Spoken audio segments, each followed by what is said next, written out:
I call the Committee on Transportation Infrastructure to order. Pursuant to Committee Rule 6F, House Rule 11-2H4, the Chair may postpone further proceedings today on any question approving any measure, matter, and adopting an amendment on which a recorded vote or the ayes and nays are ordered. And without objection, the Chair is authorized to declare recess at any time. Today, the committee will consider one GSA resolution, which has been distributed electronically in accordance with the rules. To insert a document at the record, please have your staff email it to documentstni@mail.us.gov.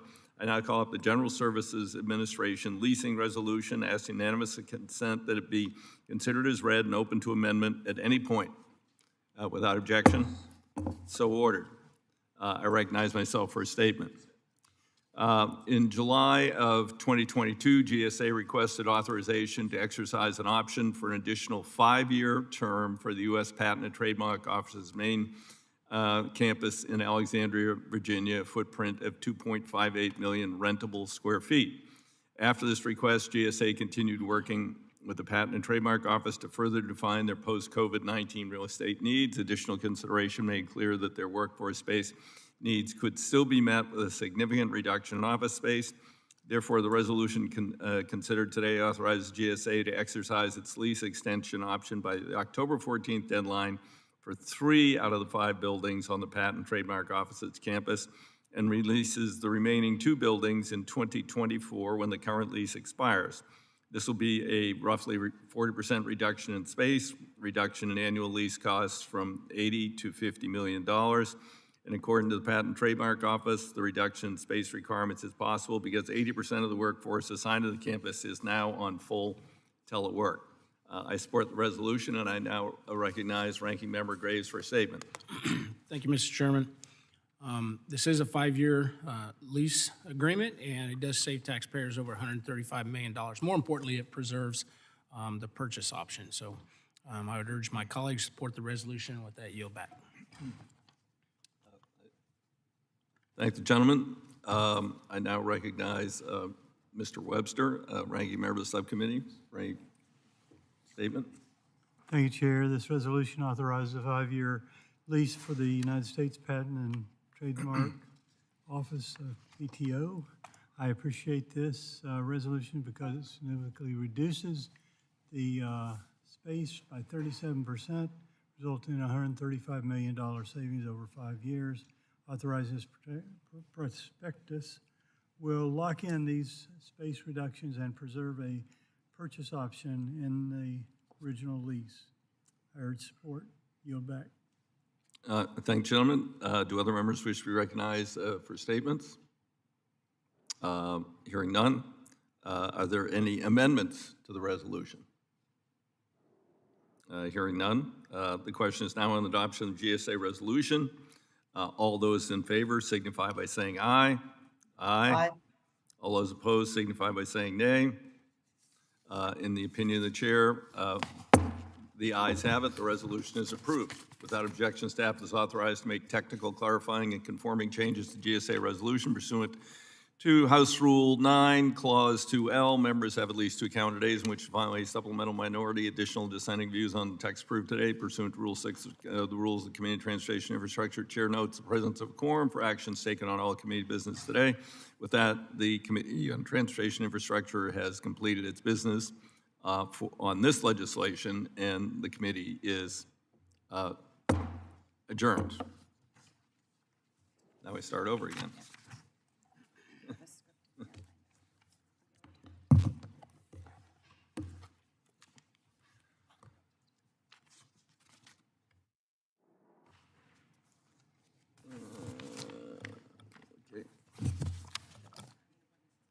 Where's the opening procedural stuff? Okay. All right. Yep.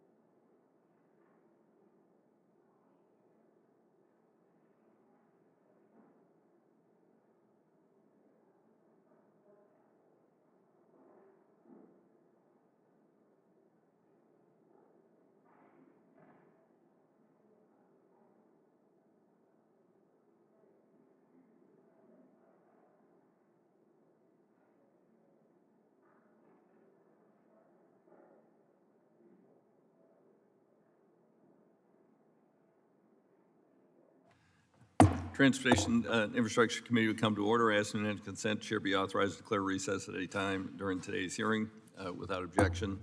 So ordered.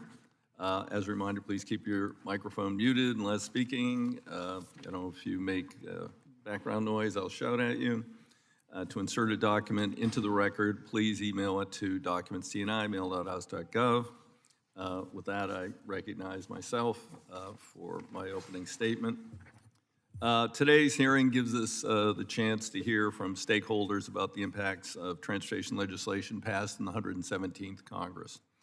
36 years I've been here working these issues, and the forces of inertia and not getting things done in Washington are quite strong.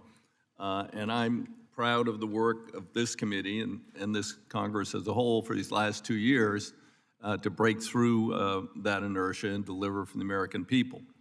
We delivered on the challenges to the transportation sector from COVID-19, faced with crumbling transportation infrastructure, been neglected for years. We delivered, and when faced with the climate crisis and a desperate need for government leadership in order to decarbonize, again, we delivered with separate legislation. This Congress has passed 3 bills that will grow the economy, strengthen global competitiveness, create good-paying union jobs, can't be sent overseas, and make our communities more resilient. The Rescue Plan, American Rescue Plan, the Infrastructure Investments Jobs Act, so-called IIJA, and the Inflation Reduction Act. Almost 4 years ago, the committee held a hearing to kick off the 116th Congress, and we called it the cost of doing nothing. We looked at what would happen to the U.S. If we continued to kick the can down the road on the major investments needed for infrastructure. I started an attempt to get a major increase in surface transportation back under President Obama. He killed it because he was afraid of us raising the gas tax. Donald Trump came in, promised us $2 trillion, delivered nothing. And then finally, under this president, we passed twice legislation out of the House through a real legislative process, many hundreds of amendments, many hours in committee, many hours on the floor. And then, unfortunately, because of the dysfunction of the Senate, the president had to resort to a negotiated deal. It incorporated, it basically matched the funding we had put forward. It incorporated some of the work we did. It did not incorporate other parts, but that's where it is, when you're dealing with one body that is totally dysfunctional and incapable of legislating. So we got it done. Biggest investment in transportation infrastructure since the Eisenhower era. I mean, actually larger than that, and very long overdue. The American Society of Civil Engineers estimates the deterioration to have a price tag of over $2 trillion just to bring it up to a state of good repair and to begin to address future needs, begin to build in more resilience for severe weather events, sea level rise, and other things. So that's something of which the committee and the Congress can be proud. The money is rolling out. And then, of course, there was the COVID-19 pandemic, we had amazing problems with transit, aviation, and others. And again, Congress stepped up, first passed the CARES Act, the Consolidated Appropriations Act of 21, and then the American Rescue Plan. We managed to keep the trains, buses, and subways running. We saved the aviation industry by keeping the employees paid and in status, not directing money as a bailout to the airlines themselves, as was done in 2001 and 2008. We prohibited the airlines from stock buybacks, furloughs, executive compensation, and the corporate stockholders, would not directly benefit from the federal funds. We had, obviously, people actually continue to work in transit, and some actually contracted COVID and died, providing critical services. We had people in aviation contract COVID and died. But we maintained those vital industries through a very, very dark time. And I look forward to hearing from Sarah Nelson with the Association of Flight Attendants, Greg Regan of the Transportation Trades Department about how they came through and their members came through the pandemic. And I already referenced the surface transportation bill. We have got a $100 billion deficit to bring transit up to a state of good repair, let alone providing new transit options to people to help them get out of congestion, get out of their single occupancy vehicles, and get to work in a timely fashion. We also, we have 42,966 bridges on the national highway system in need of substantial repair or replacement. And there's $40 billion dedicated in the IIJA. It's not going to take care of all of them, but we're finally going to begin to address that and not see the number growing, but see the number of bridges going down.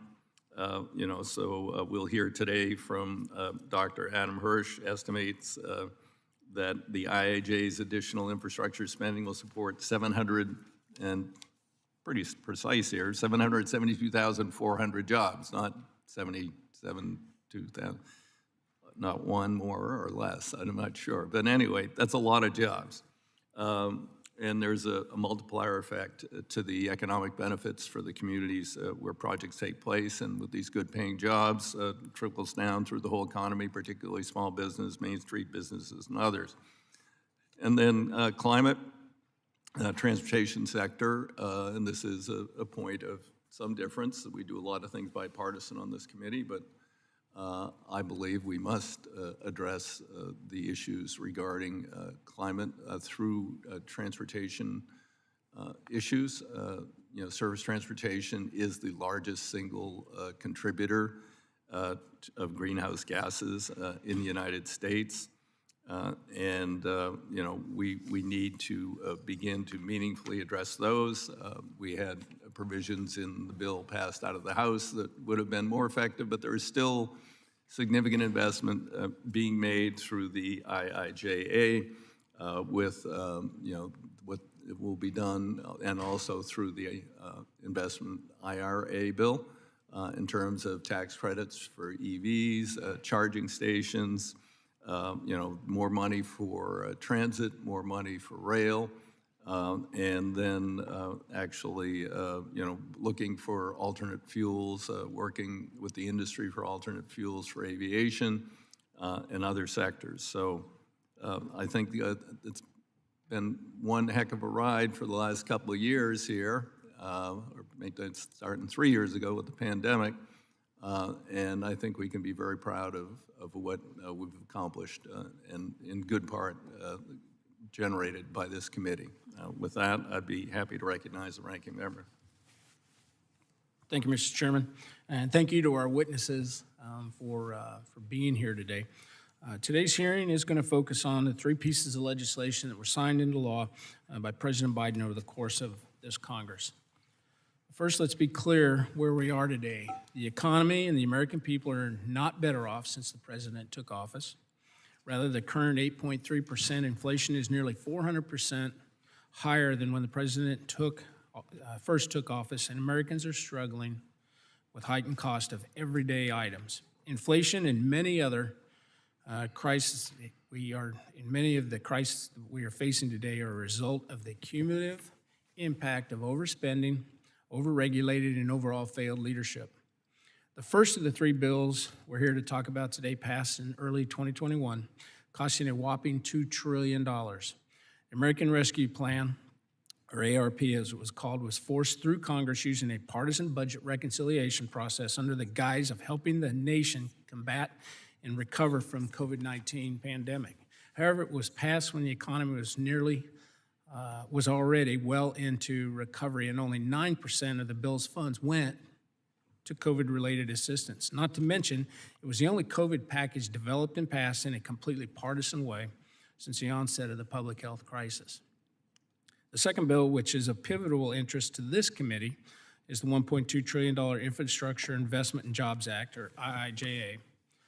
The chair and I both were critical of the fact that this bill was written and negotiated in the Senate along with the administration while the House was completely shut out of the process. In November 2021, when the bill came over to the House, members were left with the choice of this flawed piece of legislation or nothing, which frustrated all sides.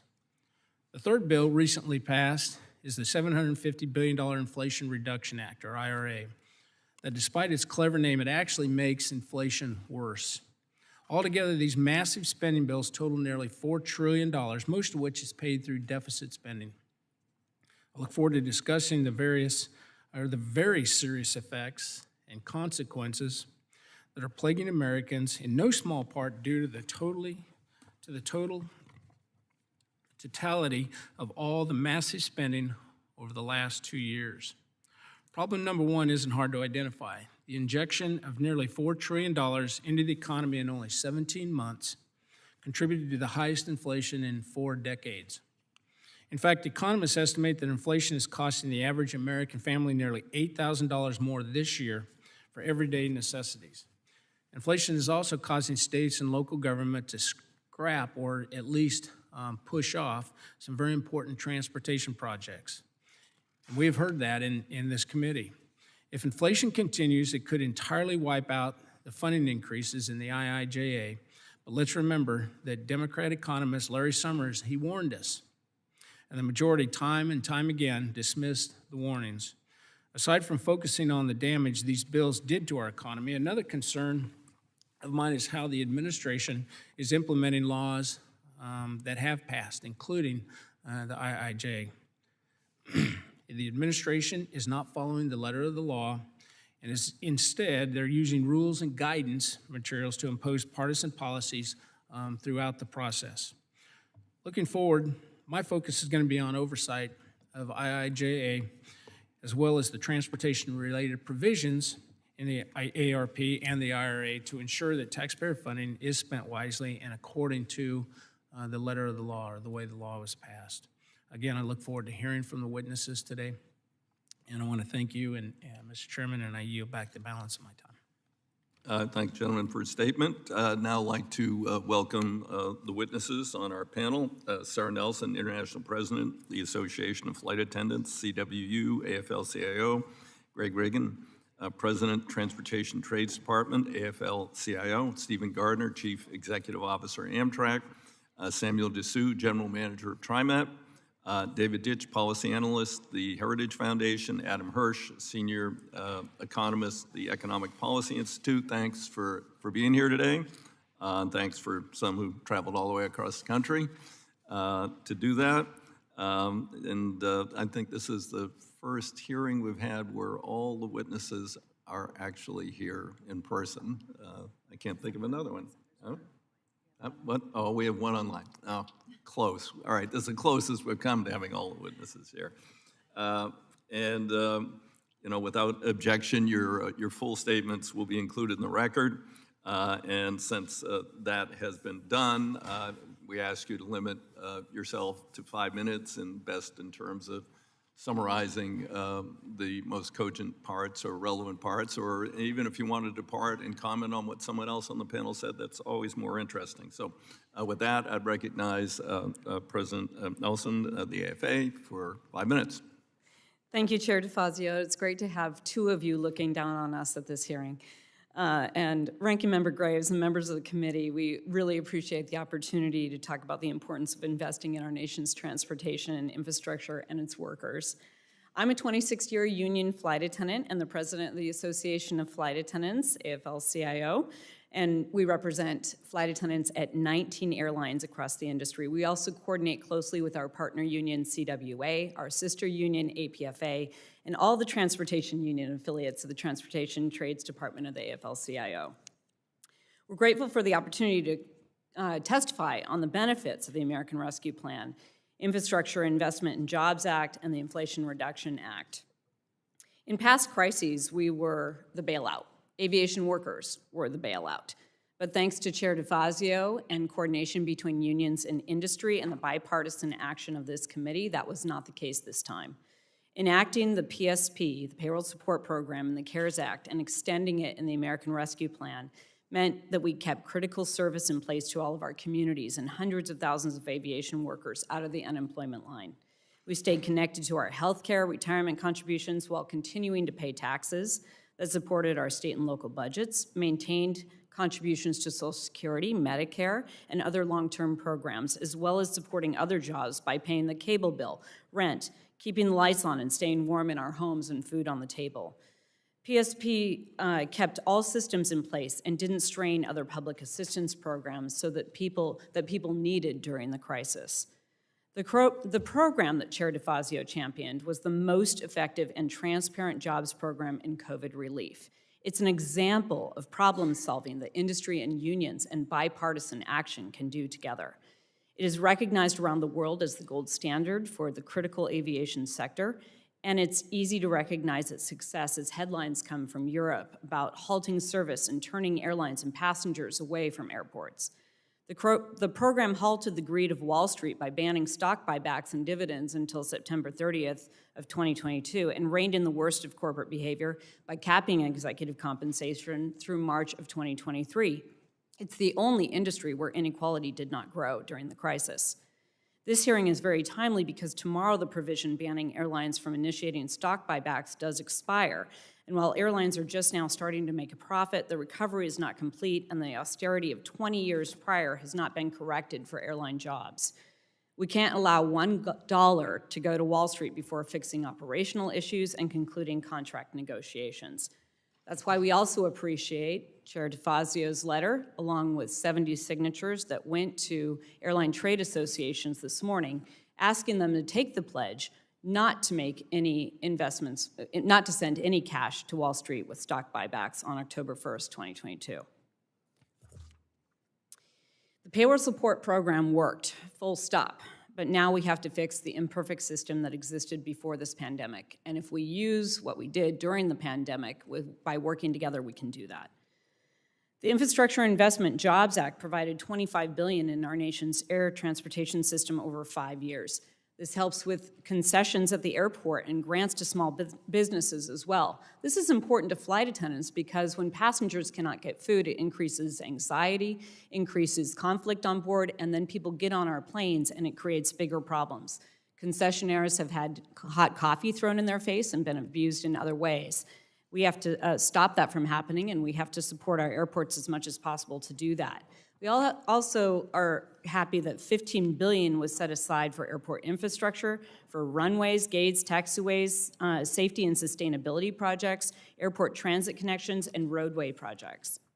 And these are important. There was a Ryanair flight attendant who was hit by a private vehicle walking home late at night because she did not have access to public transportation. This is inexcusable, and this is what we can avoid when we invest in our infrastructure in this way. $5 billion is provided to our air traffic control facilities that badly need this investment. And this also has key provisions championed by labor unions, including local hiring preferences, Buy America provisions, and prevailing wage requirements. The Inflation Reduction Act was another step forward, and I want to highlight the investments in addressing the climate crisis, both with the NOAA Climate Research, the Gulfstream G550 Hurricane Hunter. This will improve weather forecasts and have a profound impact on saving lives, jobs, businesses, and communities. Funding the sustainable aviation fuel is important. We appreciate United Airlines' investment to sustainable aviation fuels, but we hope that this will speed up the rest of the industry and make this a reality sooner than 2050, as they have promised. Now, finally, we applaud the efforts of this committee and its incredible staff for your action to invest both in our nation's infrastructure and its workers. It's hard to imagine this committee without its inimitable chair, Peter DeFazio, who has transformed safety for our profession, from flags of convenience in aviation to stopping, to fines and penalties for disruptive passengers and sexual assault, to evacuation standards and staffing requirements to stop the spraying of poisonous pesticides in the aircraft cabin, certification oversight that ensures aircraft are safe and increasing flight attendant minimum rest to fight fatigue. He's been relentless in championing our jobs and the health and safety of the passengers and crew on board every single day. Chair DeFazio broke the mold, remembering where he came from and using his commitment to everyday people to drive his relentless advocacy, policy want, curiosity, and strategic smarts to get results. His legacy will live on in the countless positive changes he's made for our profession, his mentorship of all of us who've had the privilege to work with him, our industry, and our country. We congratulate honorary AFA member Chair DeFazio on his retirement, but his work and leadership will endure with every flight, ship, port, truck, and train that moves with the power of the American worker. Thank you, and I look forward to your questions. The witness's time has expired. Thank you so much. We're going to get the flight attendant duty time over the line before I'm retired. It's only been 5 years, after all. I now recognize Greg Regan, President of the Transportation Trades Department, AFL-CIO. Thank you. Good morning. I'm Greg Regan, President of the Transportation Trades Department, AFL-CIO. We are a federation of 37 unions whose members work in every corner of America's transportation network. I want to thank Chairman DeFazio and Ranking Member Graves for inviting me to testify today. And it is truly an honor to be asked to testify at Chairman DeFazio's final full committee hearing, and it feels appropriate that I get to do it with my friend Sarah here as well. Mr. Chairman, you have a proud and historic legacy of fighting for sound transportation policies and investments that create good union jobs by pairing these investments with the strongest possible worker protections. To those of you who supported working Americans with your votes this Congress, I want to thank you for your leadership and your support. Your votes will be an incredible legacy in your careers in public service, and I'm proud to be here with you today celebrating these achievements that are changing lives and transforming our economy. I want to share with you some of your legacy's impact on the working people you represent back home in your districts. First, TTD has long advocated for a generational investment that would finally bring our transportation infrastructure into the 21st century. The kind of investment that leaves a legacy for future generations, the way that our parents and grandparents did for us. The bipartisan infrastructure law, or bill, positions us to turn the page away from the lost generation that watched its infrastructure fall apart and fail the nation. At $1.2 trillion in total funding, including $550 billion in new spending for transportation, the bill helps correct years of chronic underinvestment in our systems and our infrastructure. Importantly, it does so while creating and sustaining hundreds of thousands of good union jobs. And I cannot overstate the importance of this last point. The increased wages, job stability, and benefits that unions bring to workers means that expanding union membership and creating new high-quality union jobs will deliver immediate results in lifting up working families in every single one of your districts. Union jobs are creating a more equitable economy and providing new opportunities to earn higher wages and better benefits. When paired with policies like local hire provisions, these new jobs are expanding pathways to trade careers that have been historically inaccessible for many communities, including women and people of color. Across industries and communities, we know that high union density not only benefits those union workers, but it also lifts the wages and benefits for others who are not in a union. It is truly the tide that lifts all boats. So this legislation will have far-reaching effects, helping rebuild an American middle class that has seemed out of reach for far too many. Beyond historic levels of funding, we have championed an aggressive policy agenda to ensure the infrastructure law is improving workplace conditions in all modes of transportation. Just to name a few, the bill better protects public transit and passenger rail workers from the scourge of assaults they've faced at work. It eliminates the ban on local hire preferences, ensuring that these investments create good union jobs in the communities in which they are being built. It strengthens Amtrak, improves quality of service for riders, and it also, on the freight side, helps shed light on some of the most dangerous practices in the freight rail industry today. And finally, it ensures that our public infrastructure investments put more Americans to work through inclusion of the Build America, Buy America Act. What's more, thanks to the leadership of President Biden and his administration, the bill is being implemented with a pro-union focus that is unprecedented in American history. Under the leadership of Transportation Secretary Buttigieg, we have seen historically strong premiums placed on projects that have support from unions, that enforce high labor standards, including the free and fair choice to join a union, that demonstrate they will advance equity and inclusion, and solicit participation from workers that live in the communities where these projects are being built. This is a prime example of how good transportation policy can alter the lives of millions of Americans. Already, we have seen project sponsors touting their project labor agreements, local hire agreements, apprenticeships, and other workforce development programs. I would like to submit for the record this DOT fact sheet from the most recent Infra Grant Awards, which highlights the many grants with strong labor components. I want to end on this thought. I know that the bill is not perfect, and certainly at times the process left much to be desired. And it did not have the same funding levels or lofty policy achievements that Chairman DeFazio envisioned in the Invest in America Act. And while the bill is a significant step forward for the nation and the workers we represent, it still left a number of our critical priorities on the cutting room floor. I assure you that our advocacy for those policies will not stop. But it should be noted that just about every single one of the worker-centered policies that we fought to keep in the final law originated right here in this committee. They were the results of the hard work that you put into the Invest Act and the contributions that you made to it through pro-worker amendments, many of which were bipartisan, by the way. You and your staff should know that you have changed people's lives. You have made the largest investment in public transportation and passenger rail in our nation's history. You have made our airports and ports and our supply chain more competitive. And you did it while putting workers first. This achievement, in addition to the American Recovery Act and the recently passed Inflation Reduction Act, ensures that this Congress will have a lasting effect for millions of workers in this country. You should all be proud of these accomplishments. Thank you, and I look forward to your questions. Thank you, gentlemen, for his testimony. Now we'd move to Stephen Garner, the Chief Executive Officer of Amtrak. You're recognized for 5 minutes. Good morning, Chairman DeFazio, Ranking Member Graves, Ranking Member Crawford, members of the committee. My name is Stephen Gardner, and I'm Amtrak's CEO. Thank you for having me here today to describe the accomplishments of this Congress and how the American Rescue Plan Act has helped Amtrak emerge from the pandemic and how the IIJA will allow us to improve and expand Amtrak service while creating thousands of skilled jobs. First, I'd like to thank Chairman DeFazio for his incredible 36 years of service to the nation, and in particular for his championship of Amtrak and intercity and high-speed passenger rail. You've been a tireless advocate for improved infrastructure, innovation, and safety for American workers and for the traveling public. Never afraid to speak your mind, always curious, with a well-earned reputation of being both tough and fair. You've pushed us all to do better for the American people.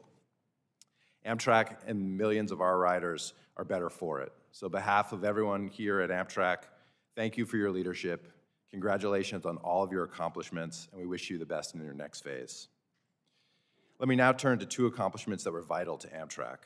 As you know, we began 2021 in a state of crisis, with our ridership and revenue in tatters, employees furloughed, and many trains suspended because we were running out of the initial COVID-19 funding to support operations. Fortunately, you and many of your colleagues stepped up and provided emergency assistance to Amtrak through ARPA, allowing us to stay afloat, recall workers, restore service, and begin the hiring and training that was so necessary for our future. Simply put, ARPA is why we are still here today. And through your support and the hard work of Amtrak employees, we're now experiencing strong recovery with approximately 80% of our pre-COVID ridership back and many new customers choosing our trains. While ARPA enabled us to survive, the IIJA is now providing Amtrak and our partners with a chance to thrive. With $22 billion in direct investment in Amtrak and another $36 billion in grants available to the FRA, the IIJA is a massive down payment on the improvements and expansion of intercity passenger rail that Amtrak has argued for since our inception in 1971. Already, several of the largest capital projects that I've testified about at last December's Railroad Subcommittee hearing that will use IIJA funding are now moving forward. These projects are creating jobs for Amtrak employees, construction firms, and suppliers around the nation right now. To name just a few, we've broken ground on the Gateway Program's Portal North Bridge, and we've launched the procurement phase of the B&P Tunnel Replacement Project in Maryland. Over the past few months, Amtrak and its state partners have received several grants that position vital projects for upcoming IIJA funding, and we've started to apply for the various IIJA-funded DOT competitive grant programs. For example, design concourse work in Chicago Union Station is being funded by the Federal State Partnership Program, while North Carolina just received a CRISI grant for the S-Line project. And we and our partners in Illinois have submitted a significant mega application for the Chicago Hub Improvement Program. Furthermore, IIJA funds will allow Amtrak to accelerate our plans to acquire new trains, funding the replacement of our conventional corridor fleet and a new generation of long-distance trains serving the nation to replace the hundreds of cars and locomotives that are at the end of their useful lives. IIJA funding will also ensure that we can bring the benefits of rail travel to more Americans by fully funding the $1.1 billion program we have to bring our stations into ADA compliance. While the primary beneficiaries of all this investment, of course, will be our customers, each of these efforts creates well-paying jobs and supports the broader economy. Between rebuilding our workforce to restore service and gearing up for these massive capital programs, Amtrak alone hired more than 3,200 people in FY22, and we plan to hire roughly 4,000 employees in FY23. Additionally, I'm pleased to report that Amtrak in Delaware just received an $11 million grant to establish a Railroading 101 program that will provide needed training skills for railroad jobs. In addition to these infrastructure projects, IIJA has jump-started the expansion of our network, as we and our state partners can now confidently begin planning and advancing projects to bring more trains to more people across the nation. Signifying this momentum, just over the past few months, we've added several new services with state partners in Vermont, Massachusetts, and Virginia. But this is a prelude to the huge opportunities ahead through the IIJA-created Corridor Development Program being led by the FRA, which will create a pipeline of projects to expand Amtrak service.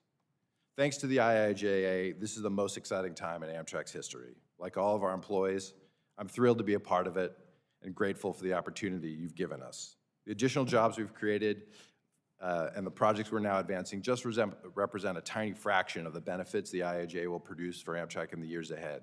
And we'll need continued support from this committee to ensure the authorizations that were enacted for annual funding are achieved so we can continue to operate the company while we modernize our assets and operate the network.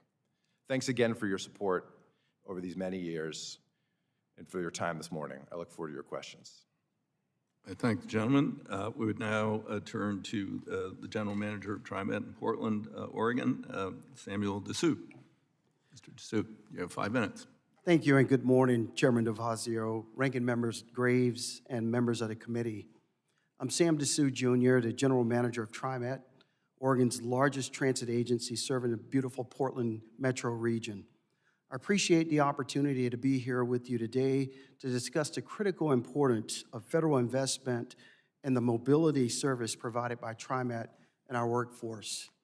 And thank you for ensuring we had the resources to maintain those services and continue to plan for future mobility in our region. Prior to the worldwide COVID-19 pandemic, TriMet launched about 1.9 million trips a week. During the height of the pandemic, that number plummeted. But the rides TriMet provided during the frightened and confusing early months of the pandemic were critical. We kept essential workers and people who needed to get the stores and services moving. As I sit here before you today, I can say with 100% certainty that we would not have been able to do that without you. The actions Congress took, your foresight, a valuable and vital role of transit in America's communities saved us. Like other transit agencies, TriMet focused on bus and rail services to get nurses, doctors, and other frontline workers to hospitals and clinics, along with transporting those who need dialysis and chemotherapy and other life-saving services. Other frontline workers like grocery store staff and the food industry needed to get to work. They helped keep us all fed, and TriMet was there for them. Riders who were transit dependent, often getting by on low incomes, needed to reach those stores, and we were there to get them there. We were there for them because you were there for us. At TriMet, we use relief funds to maintain service, safety for those who needed to ride to jobs. TriMet was able to avoid layoffs related to the pandemic only because of the support you provided us. 3,000 people stayed employed. Other operators, mechanics, customer service staff, who are proud members of the Amalgamated Transit Union 757, along with other mission-critical workers, had jobs to come to, and they bravely did. They too are essential workers. When the rest of the world stopped, they kept going, and they kept going to keep life moving. And I mean that accurately. When volunteers had to stay home to protect themselves, TriMet customer service workers and operators filled the void, delivering Meals on Wheels so our seniors and others did not go hungry. The pandemic brought a loss of normalcy, a loss of connection, and the fear of economic toil. Your support has not just been about keeping communities functioning in the moment. What Congress has done to avoid the economic meltdown is nothing short than a miracle. Your investments kept people employed and commerce operating. As businesses and venues fully open, our ridership are returning. We are averaging 6,000 new returning riders a week. And people fears give way to the desires for normalcy and the responsibility to save our planet for generations. More people will turn to transit. We are ready for that and building service for the future because Congress cared enough to do the right things. As I close today, as an Army veteran and a drill sergeant, I'd like to acknowledge, in addition to those who served in the military, my heroes are TriMet workers and American transit workers that are here at this table. Never underestimate their contribution to the American economy and their contribution to our nation. Thank you, Mr. Chairman, for inviting me to speak for TriMet and our fellow transit agencies across the United States. Of critical importance of the COVID relief emergency funding and historic investments in public transportation contained in the Infrastructure Investment and Jobs Act. These investments have been and will be critical to ensuring that we can meet challenges we face during this unprecedented COVID public health crisis and will allow TriMet to position itself to make the operational and capital investments necessary to meet future mobility and accessibility needs in the Portland metro region. Thank you. Thank you for your testimony. We would now turn to David Ditch, Policy Analyst with the Heritage Foundation. Good morning. Thank you for the opportunity to testify. The views I express in this testimony are my own and should not be construed as representing any official position of the Heritage Foundation. We hear frequently from those who benefit from federal spending. Unfortunately, little consideration is given to the costs to or value for taxpayers. There has been an exponential growth in the size and scope of the federal government over the last 100 years. In recent years, this growth has led to three troubling trends in federal policy in general and infrastructure policy specifically. The first trend is inflation. While many factors are causing the current inflation surge, two of the most important flow from Washington: massive deficit spending and loose monetary policy. The federal spending spree that began in March 2020, aided by the Federal Reserve absorbing trillions in federal debt, has meant more dollars chasing the same supply of goods. That is a recipe for inflation. Unfortunately, Congress and the Biden administration continue to make choices that increase deficits, threatening to worsen and prolong the inflation crisis. Even the infrastructure sector has been struck by inflation, with prices for construction inputs skyrocketing over the last 2 years. Since spending increases in the Infrastructure Act are only starting to go out now, higher demand for inputs could cause sustained inflation in the sector. The second trend is false advertising. The American people have been misled about major pieces of legislation, both proposed and enacted, to an astonishing degree.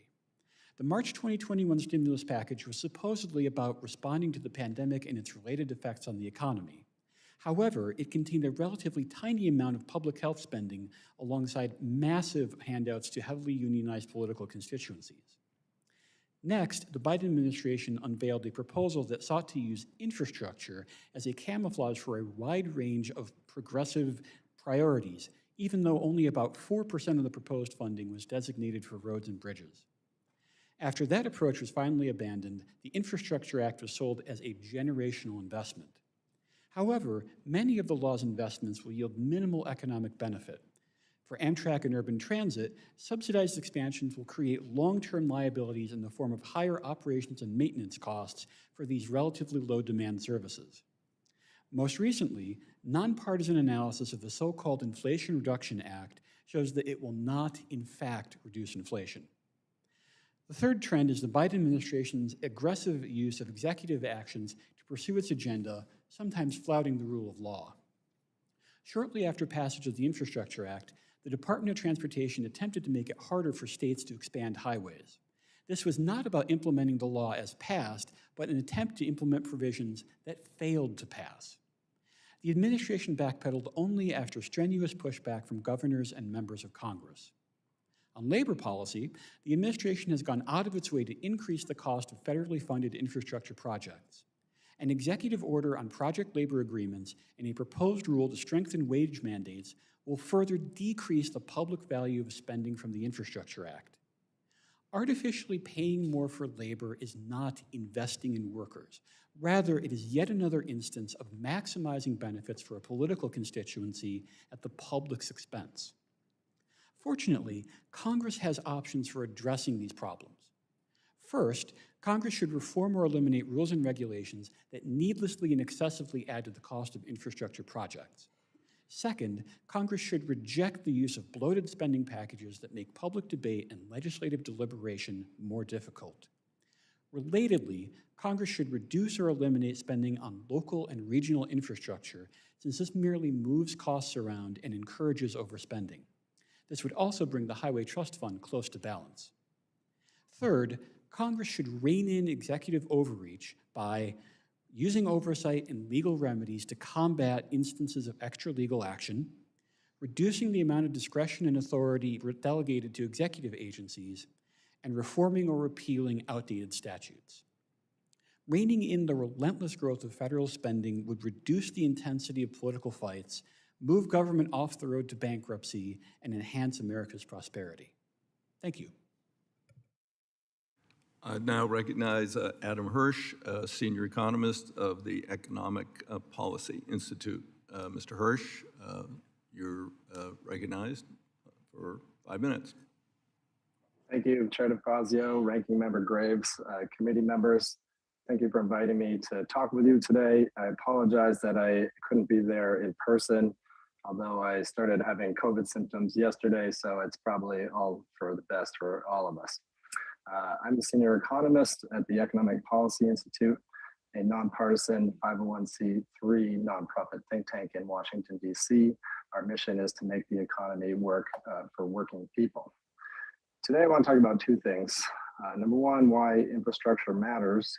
And number two, what impacts we can see and expect from recent major legislation to expand infrastructure investment. First, I want to recognize that this Congress has passed 3 critical pieces of legislation for American transportation and infrastructure.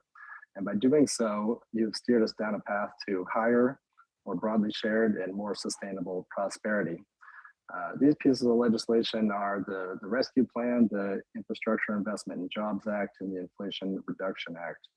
Now, considering that the previous administration and the 115th and 116th Congresses before you talked a big game and repeatedly held infrastructure weeks, but failed to deliver any infrastructure agenda, I think these will be remembered as monumental legislative achievements that fundamentally transform the US economy and improve everybody's quality of life.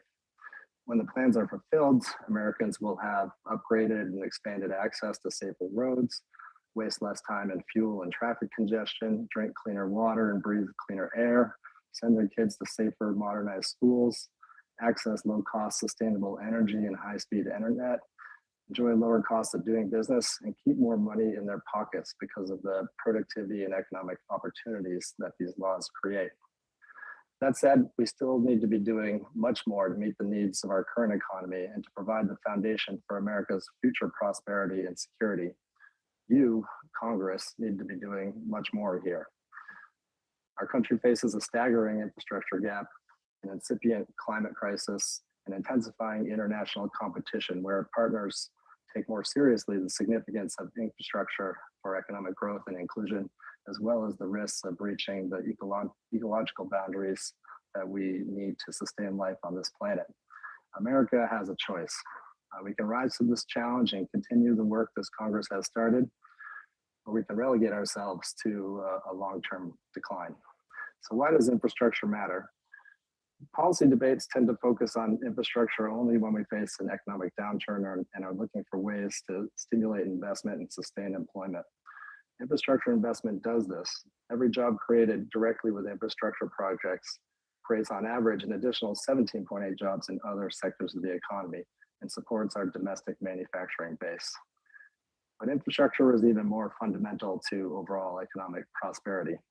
It constitutes the essential public goods at the heart of our economy that allow people, goods, and ideas to be more easily exchanged, as well as to address the costs of negative externalities in such a large, complex social organization. This is the truck barter and trade that Adam Smith famously wrote about in The Wealth of Nations. Infrastructure lowers the cost of moving people and goods around, as well as creating more opportunities to trade information and spark innovation. Creates opportunity and higher productivity that underpins economic growth and will yield dividends for years to come. Consider something as basic as bridges.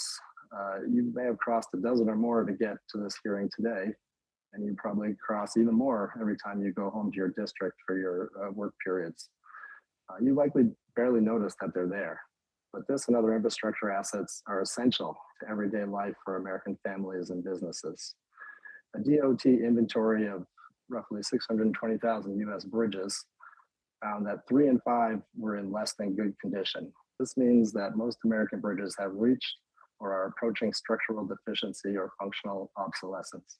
Table 1 in my testimony reports the details of these for each state. And bridges are just one type of critical infrastructure.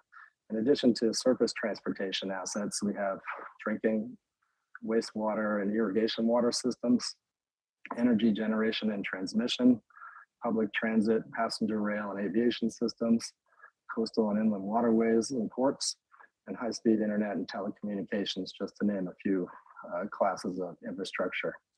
Economic life without these systems or with a decaying infrastructure system is unimaginable until catastrophe strikes. A collapsing bridge in Pittsburgh, a failing water system in Jackson, flooding of major communities. We can look forward to more of these things unless we continue to increase our resources going to infrastructure. Research on the longer-term return on investment from public infrastructure finds, on average, every $100 spent generates an additional $17 to $73 of benefits throughout the rest of the economy. The benefits may be larger still than these estimates suggest. Typical economic models, such as those used by CBO, can paint misleading pictures by accounting for costs, but not the full range of real-world benefits, making unrealistic assumptions about how people and markets behave and assessing investment returns over too short a time horizon. New research also shows that the economic return on infrastructure investment is higher, and the extent to which we begin from a suboptimal level of capital stock, which is certainly the case for the United States. The American Society of Civil Engineers projects the US economy will need an additional $6 trillion in infrastructure investment sustained over 10 years to close our infrastructure gap. The loss of functionality from infrastructure depreciation and underinvestment will cost the United States $10 trillion in GDP, 3 million jobs, and 2.4 trillion in lost exports by 2039. Could you summarize at this point quickly? In time's expired. Yes, oh, excuse me. I think there's a lot more to get into in this discussion. Let me just conclude by stressing that achieving our economic goals will require not just Congress allocating more resources to these problems, but also embracing new approaches to how we fund and incentivize infrastructure and technological investments. Thank you. I look forward to the discussion. Thank you. Thank you for testimony. Thanks to all the witnesses. Before we get into questions, I just want to take the opportunity to briefly discuss the payroll support program, which was supported on a bipartisan basis by this committee and by the United States Congress. There have been, people say, well, it didn't work. Look at the interruptions to schedules this summer. Well, as Ms. Nelson mentioned, just look at Europe and what a mess they are. We would have had a fraction of the flights in the air this summer that we did have. Demand came back, roaring back, and yes, the airlines weren't quite ready for that, but they would have been, totally unprepared without the PSP program. I think, and as Ms. Nelson pointed out, unlike '01 and '08, when airlines got money after the attack on the World Trade Center, and after the economic collapse in '08, many declared bankruptcy, and we saw consolidation. And, employees lost their pensions, and we said it's not going to be that way this time. We're going to you are going to pass the money through to your employees, you keep them qualified, and you'll be ready when the pandemic, abates. We, at that point, couldn't anticipate when we first passed that it was going to go on as long as it did with several surges. But I think it was extraordinarily successful. And so I want to enter into the record a letter signed by 70 of my colleagues that's directed to the Airlines for America, National Air Carrier Association, and the Regional Airlines Association, urging that with the expiration of the stock buyback on October 1st, that airlines refrain from stock buybacks. Stock buybacks used to be illegal until the Reagan administration. It's the ultimate in self-dealing. It doesn't benefit customers. It only benefits those whose salaries are tied to stock price and, of course, stockholders. And a large majority of Americans do not own any significant amount of stock in the airlines or the oil companies or others that have been profiting coming out of the problems with COVID. So today we're sending this letter to ask them to refrain until such a time as they can meet current demand with proper staffing and customer service. And I'm hopeful that they will receive this and will act accordingly. So with that, I ask unanimous consent to enter this in the record without objection. So all right, we'll now go to formal questions. And I'll first start with Ms. Nelson. Just would you briefly, very briefly, because I want to ask questions to a number of people, summarize, the difference between what happened in '01, '08, and with PSP? Certainly. In '01, the airlines were given $5 billion to recover their time that the airplanes were actually on the ground. They were also given a grant program that many did not even get approval for, even though airline employees agreed to concessions. The result was bankruptcies across the industry. We lost our pensions. We took 30 to 40% cut in pay. We increased productivity so that airlines were working essentially with one worker for every two that they had pre-9/11. That was a bad move going into the pandemic, actually, and part of what we saw as a result of staffing problems this summer. It was, the bailout was really put on the backs of employees while airline executives and bankruptcy lawyers enriched themselves. It grew inequality, and it was 20 years of austerity where we did not work on any infrastructure issues. We did not move forward on diversity and inclusion initiatives. We did not improve union contracts. We did not attract people to the airline industry, and that is also why we do not have people in the funnel right now for many of the jobs like pilot jobs, mechanic jobs, flight attendant jobs, and otherwise. Okay, thanks. And so we could assume that had we not engaged in this program, as you pointed out with Europe, that things would have been, despite the problems this summer, it would have been way, way worse. First of all, this was a bigger crisis than 9/11 by 100-fold. This is the biggest crisis in 100 years in the airline industry, and this committee saved the airline industry and made it possible for us to move forward now and not have another 20 years of austerity and hurt for everyone, and probably just one airline serving all of America. Thank you. Now to Mr. Regan. Would you comment on what would have happened with transit had you not received the funds to keep people on the job? Yeah, we would, I think, basically every public transit system in the country would have gone bankrupt. I don't think we would have had service in most of the cities, whether it be large or small communities across the country. And frankly, the way that the aid was structured, again, driven towards workers, allowed them to not only keep the service going, which allowed people who needed that service during the pandemic, which included medical officials, people in food service, other critical workers that were keeping our country moving during the pandemic could continue to use the service. But then we had the workforce in place, so as we start to see demand rise again, and I've seen numbers that were upwards of 75% of where we were pre-pandemic, that we have the workforce and the infrastructure in place to actually be able to meet those demands. Thank you. Mr. Dessous, I mean, some have said, well, we gave the transit agencies too much money, way more than they normally received. We allowed them to use it for operating, which we usually don't. Did TriMet rolling in money there? I mean, what'd you do with all that money?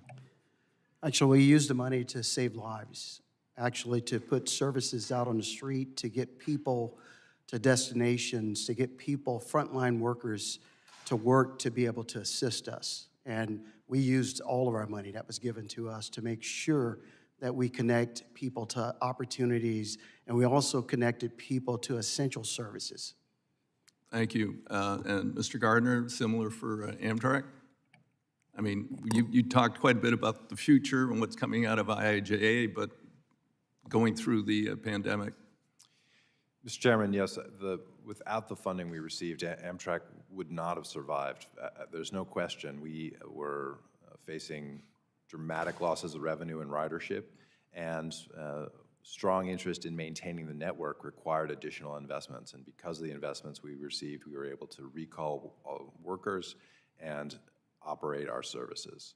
And those funds have been incredibly important to preserving the network and now give us a platform from which to improve.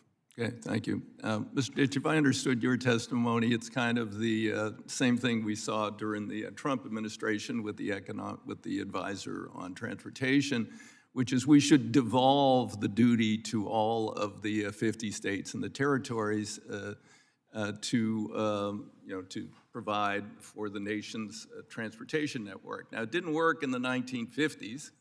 I didn't bring it today because I didn't expect anybody to go back to this stupid argument of the poster that I have, which was the cover of Life magazine, which was this brand new, beautiful ribbon of concrete, the Kansas Turnpike.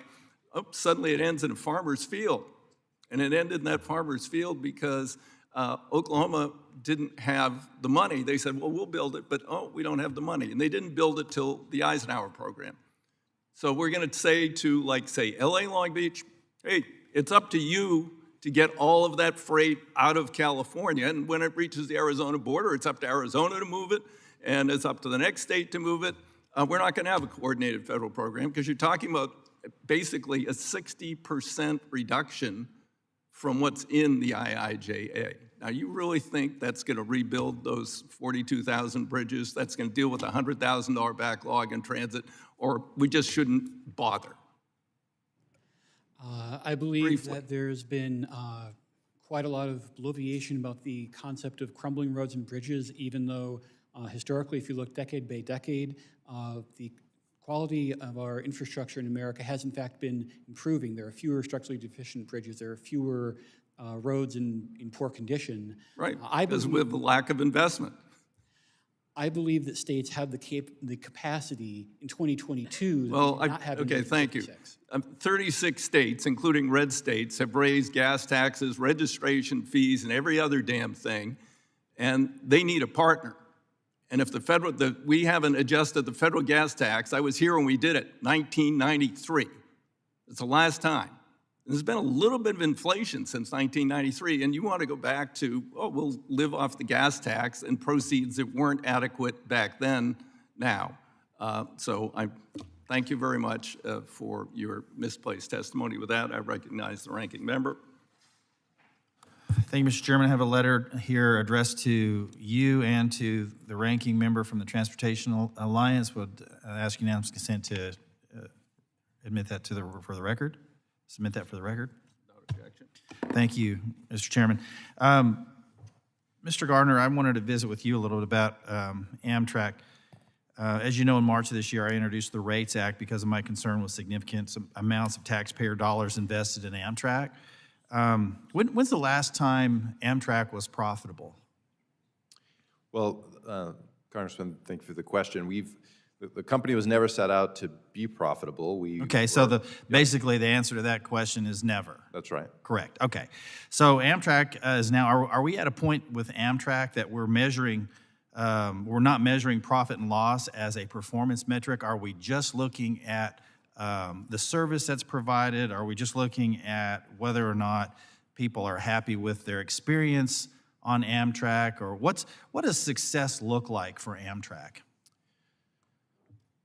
Well, I think the Congress actually just helped to reformulate that in the passage of the IIJ and the reauthorization. And really the focus is to operate the company as a business in pursuit of a public mission, to take the funds that we receive from the public and try and drive as much value and operate as efficiently as possible. So no profitability required there. In fact, 2019 was probably the closest year you came to profitability, and as according to my records, you approached 90%. Last year, you approached 90% of August 2019 levels, and that was the closest you'd ever come in the history of Amtrak to actually making a profit.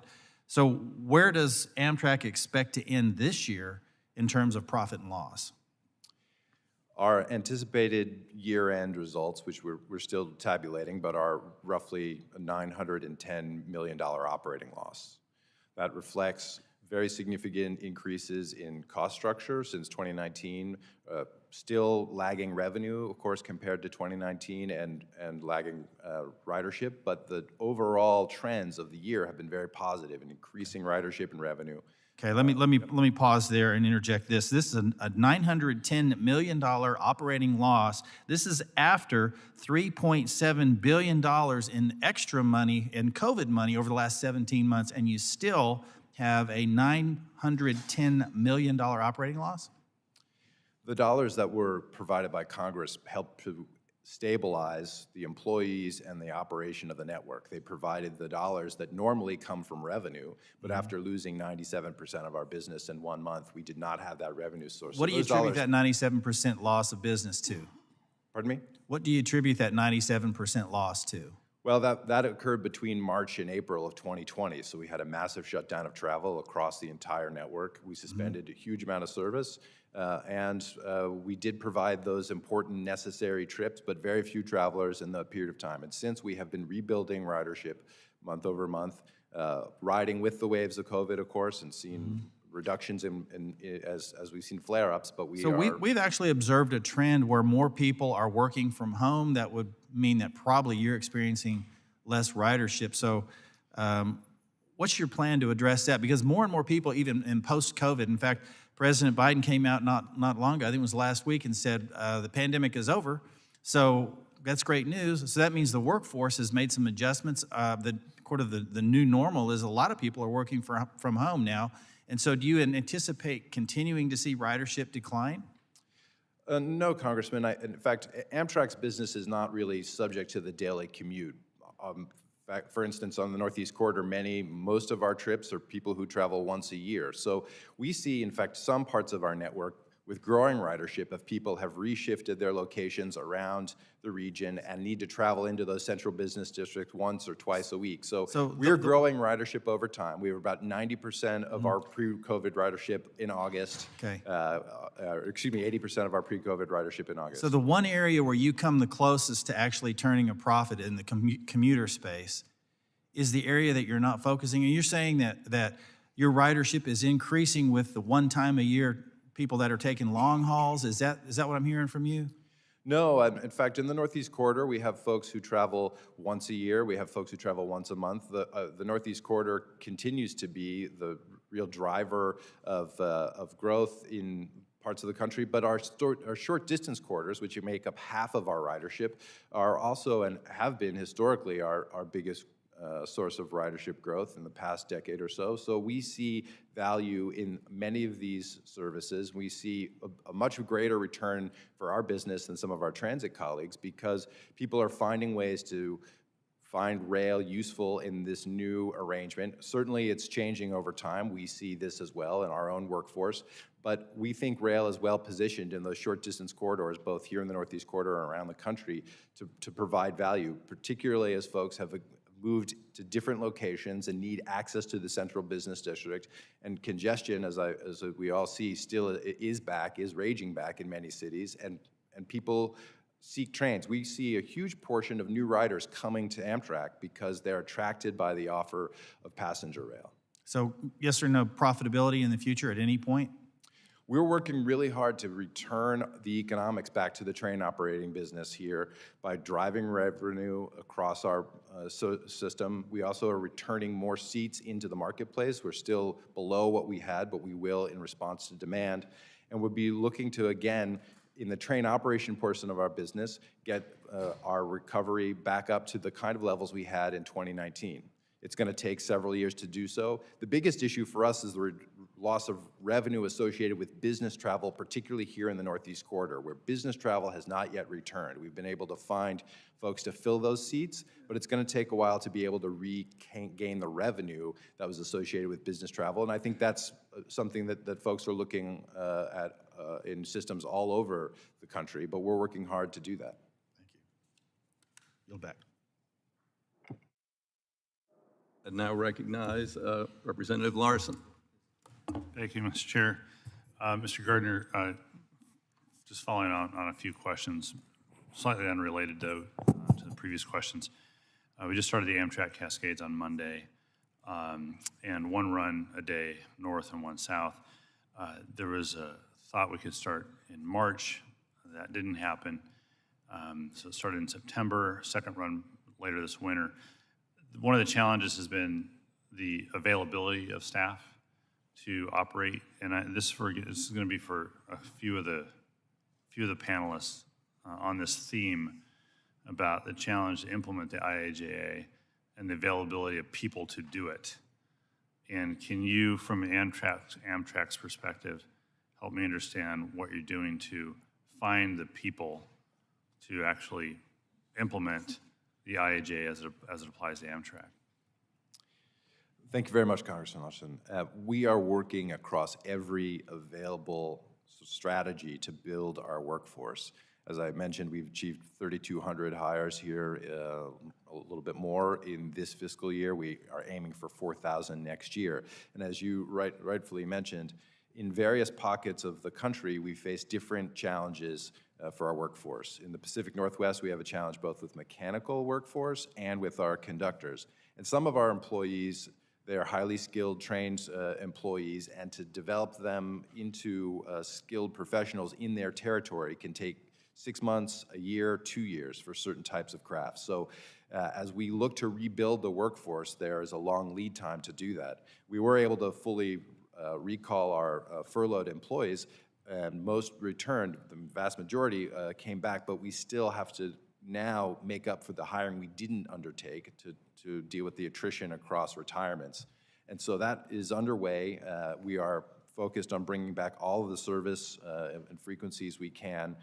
We're investing in referral programs for our employees. We have an entirely new training capacity. We are building out partnerships with a whole host of technical and colleges, community college, trade schools, starting working in high school to build a pipeline of new employees into the business.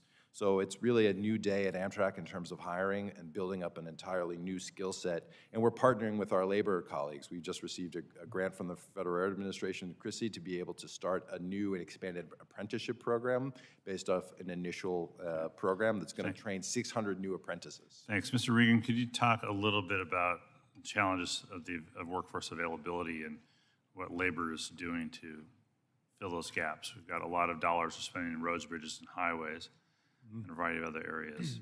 But again, the workforce availability over time could be a challenge to successfully implementing the IIJA.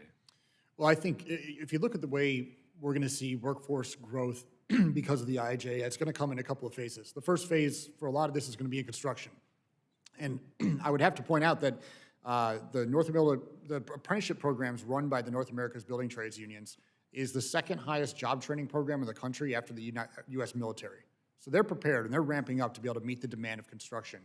When it comes to the operations side, especially if you look at things like transit, a lot of these new programs are putting job training requirements at the front end. So the low and no emission bus program, for example, required applicants to put 5% of their money towards workforce training. That includes making sure people are trained to operate electric buses and maintain electric buses, which is very different than diesel bus.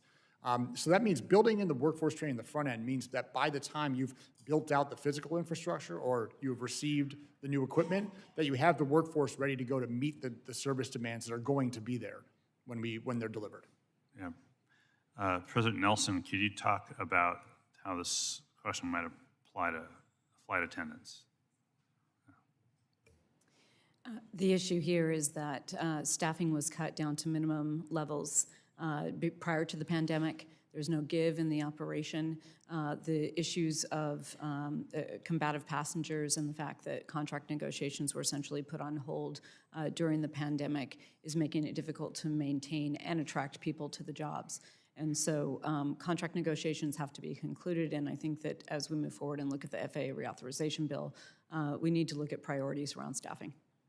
Yeah, thank you. Mr. Chair, I've got just a few moments. I just do think the challenges of the workforce availability is a concern. We need to address it and really be on top of it as we move forward over the next several years to implement the IIJA. Thank you. I yield back.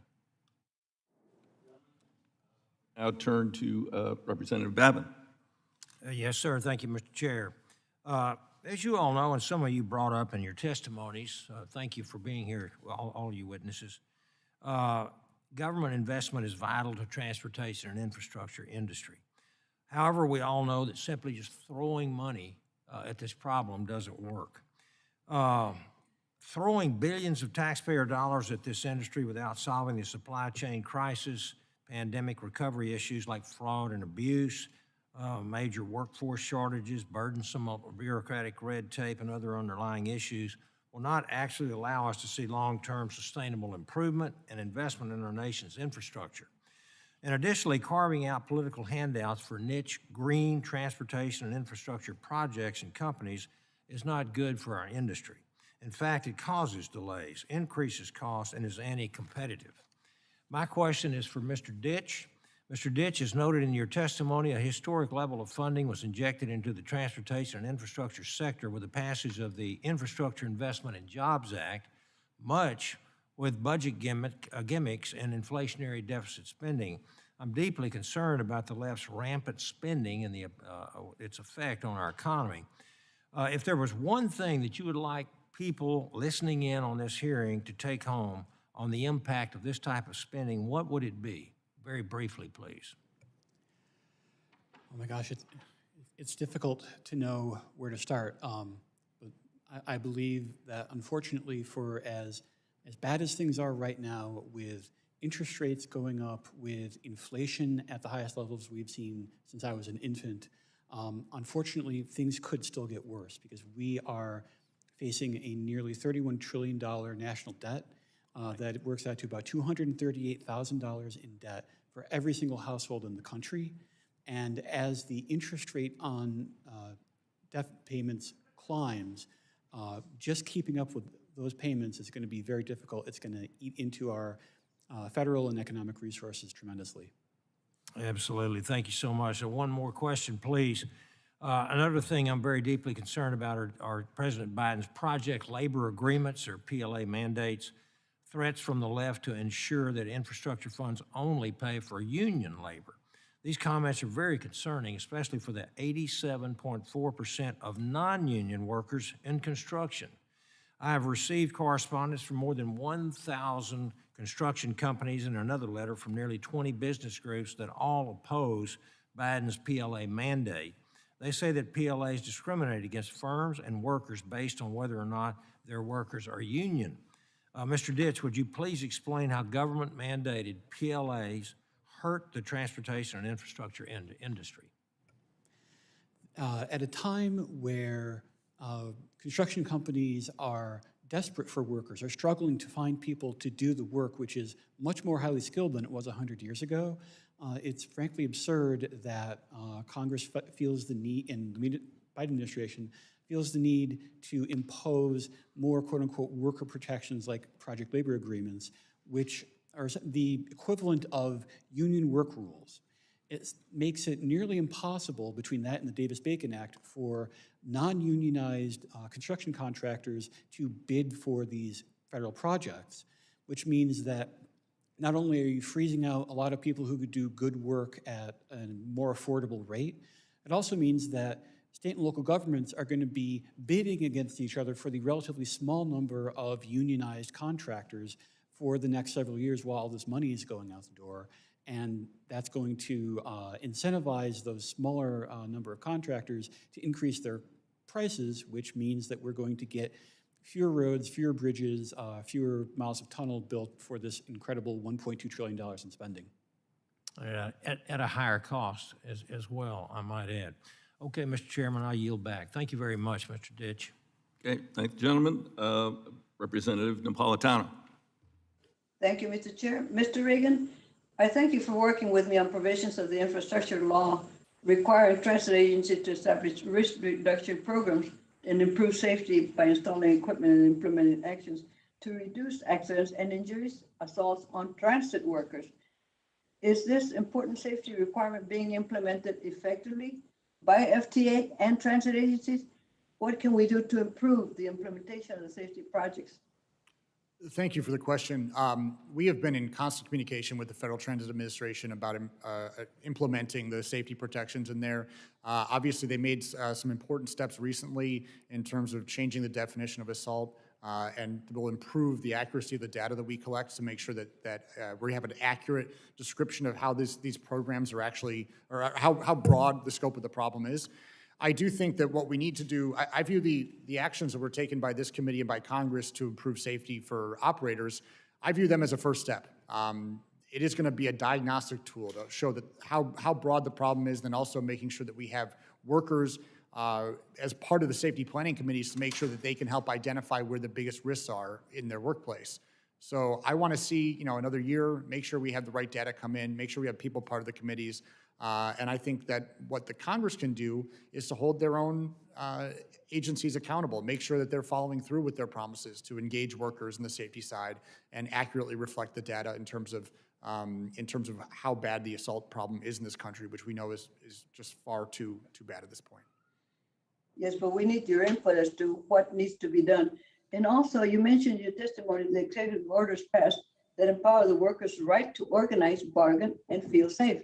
And what practices have been implemented to protect the workers' right since these orders? Well, the president started off on the strongest note with the Worker Organizing and Empowerment Task Force, where they went through in every agency in the federal government to identify ways that they can better empower workers and better make it easier for people to collectively bargain and join unions. I think the last discussion was about the project labor agreements in Davis-Bacon, and I would take the complete opposite view about the effects of those laws and the fact that we are incorporating strong labor standards into all of these projects that are going out is a good thing. It means people are going to get paid more, put more money into their communities, make sure they have the benefits that they need in case they get ill or get injured at the job.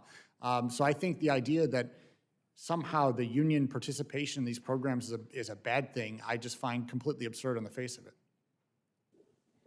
Well, I agree with you because you also have to look at the safety standards in some buildings that have collapsed because they didn't go with organized labor to build them. I just wondered whether any more implementation of the safety programs is needed, and if you would send information to this committee on what your findings are so we can follow up on that. Yes, we will absolutely do that. We are going to work hand in hand with the Federal Transit Administration to make sure that this is done right. And what I would do to my colleagues that are running these transit agencies, I would encourage you to welcome in the unions with open arms to make sure that we're addressing the safety problem. Our members are the ones that are on the ground. They know where they're vulnerable. They're the ones who can help craft policies that will protect them in the workplace. Well, I know our workers are revered all through the other nations, and we should also thank them for the work they've done. I yield back, Mr. Chair. I thank the gentlelady. We now move to Representative Gonzalez-Colon. I believe she's virtual. You there? Okay, would move on to then Representative Balderson.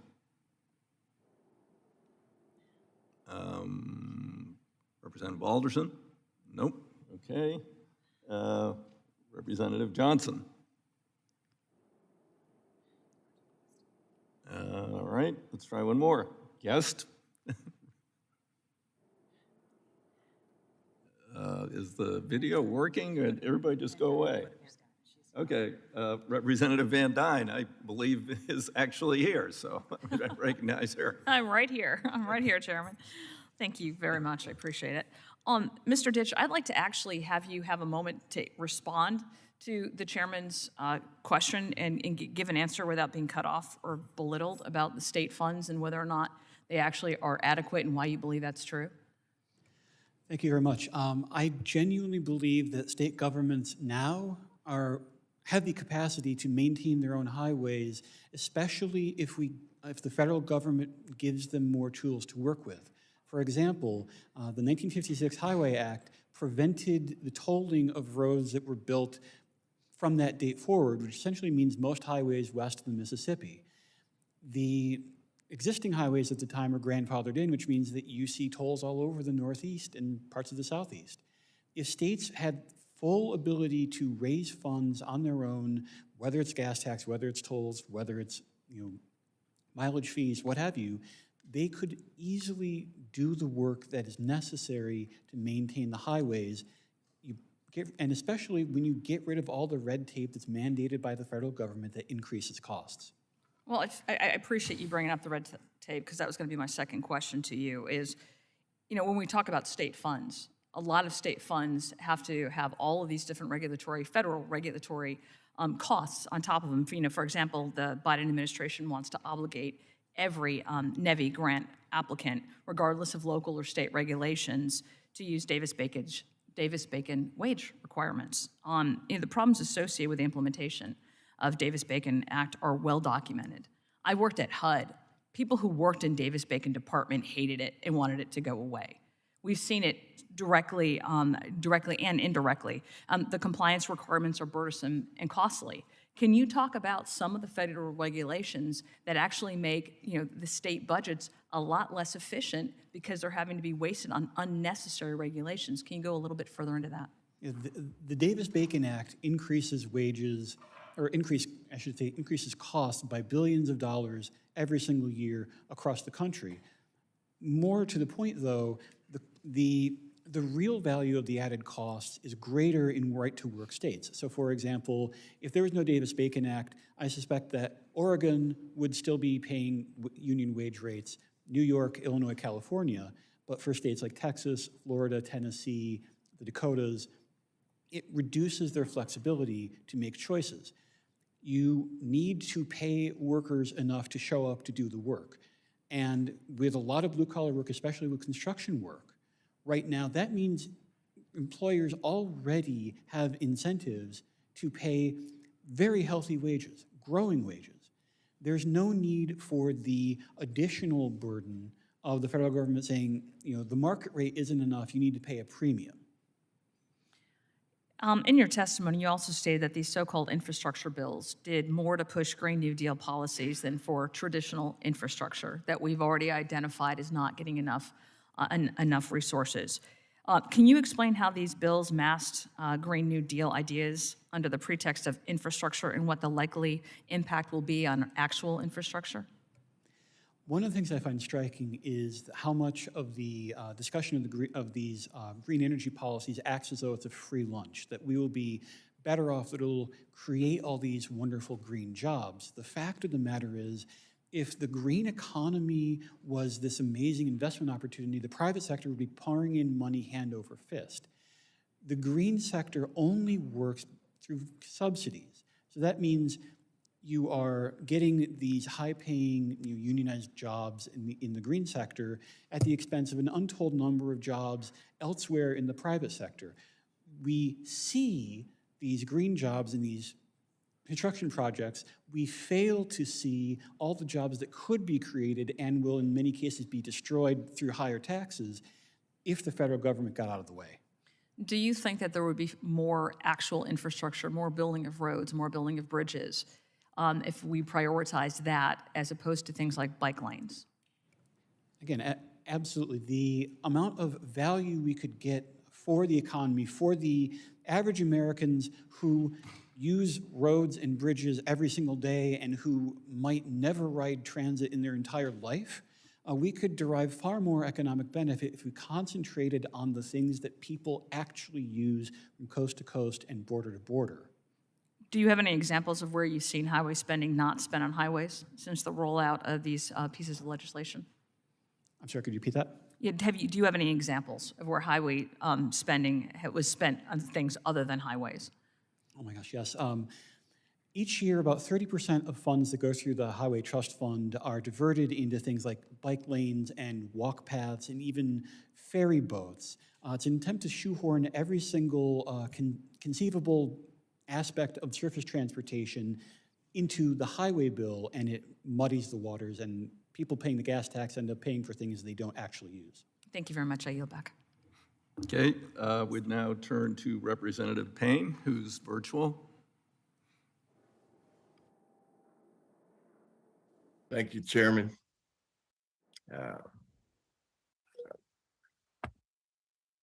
Mr. Garner, thank you for joining us today. The Infrastructure Investment and Jobs Act provided over $22 billion to Amtrak, with an additional $36 billion to modernize and develop intercity passenger rail.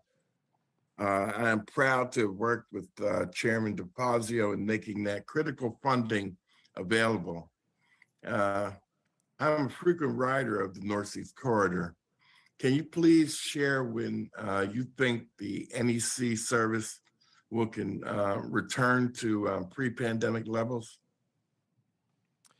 Thank you, Chairman Payne, and thank you for your strong support.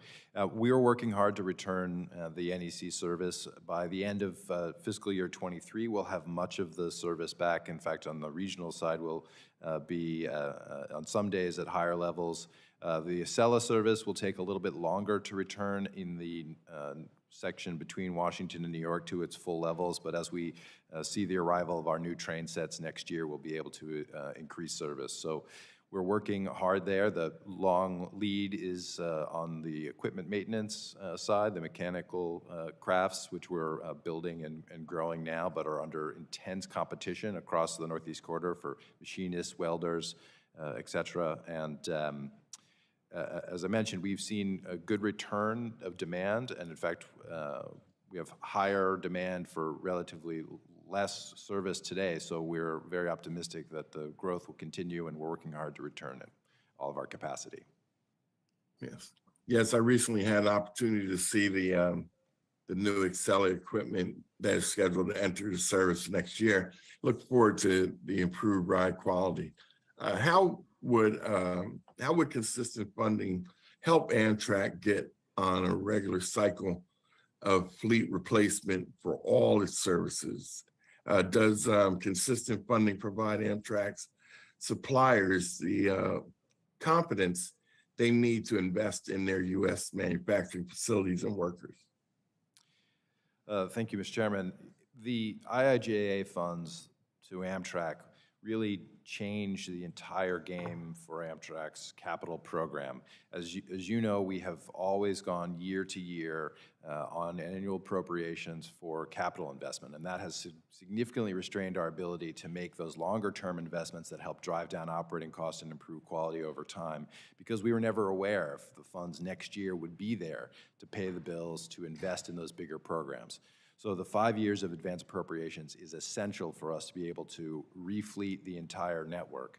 As you know, we've started with the Acela, and the IIJA funds provide the funding necessary to refleet the regional equipment, both in the Northeast and around state-supported corridors, and really excitingly, give us the funds now to start tackling the long-distance network.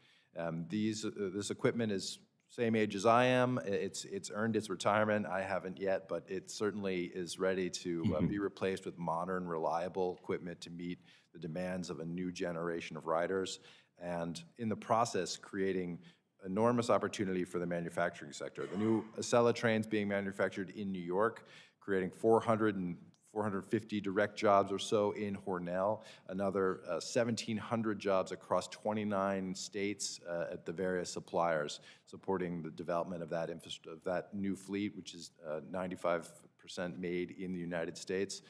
So really a great opportunity as we invest in new equipment for the network to also stimulate the economy and job growth. Yes, I'm really glad that the federal government has finally met its commitment to Amtrak over its life, finally. But thank you for your work on advancing the Gateway program with New Jersey Transit. What help do you need from our committee going forward to keep this project moving? Well, thank you. We are making good progress on the Gateway program. It's an incredible partnership between the state of New York, New Jersey, Amtrak, and the federal government. The key things here will be our partnership with the Department of Transportation as it starts to award the grant funds, both in the FTA programs and FRA programs, to provide that funding necessary to deliver the program, and to also work to harmonize the different requirements associated with the relative grant programs, because there are different rules in each, and we're really in a new era of combining funding together. So I think the committee's focus on ensuring that those funds can come together from different programs successfully, so that program parties and sponsors can deliver these programs efficiently and at the lowest dollar cost with the best benefit is going to be really important. The other thing I would just say generally is Amtrak's operations, the daily operations, really rely on that annual appropriation amount. The Senate has $2.6 billion in their proposal for 2023, and that's really important so that we can keep operating the railroad while we're making these big investments on the capital side. Okay, thank you. Thank you. I yield back, Mr. Chairman. We now turn to Representative Balderson. Thank you, Mr. Chairman. Thank you all for being here this morning. My first question is for Mr. Ditch. Mr. Ditch, last year the White House and Federal Reserve referred to inflation as transitory and even suggested it was a high-class problem.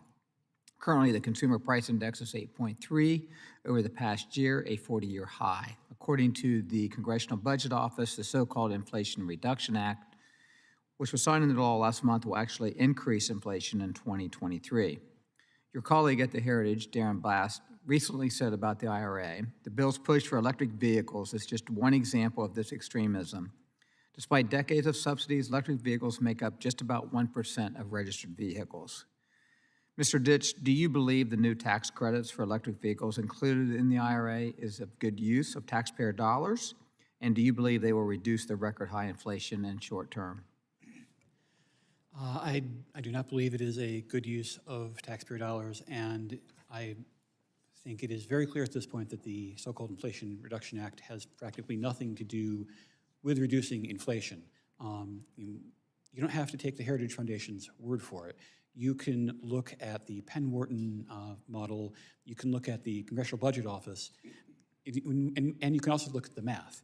You have the spending is front-loaded and the quote-unquote deficit reduction is spread out, which means that you're actually increasing the deficit in the first 5 years, when for inflation reduction, we need deficit reduction today. We need the spending, if anything, to be backloaded and the pay-fors to be front-loaded, not to mention the fact that by reducing incentives for business investment, you'll be reducing overall productivity, and productivity, again, is what we need right now. We need more goods to lower prices. Thank you. A follow-up to that, do you believe the environmental provisions from the IRA or the new tax on natural gas will reduce inflation? I genuinely do not.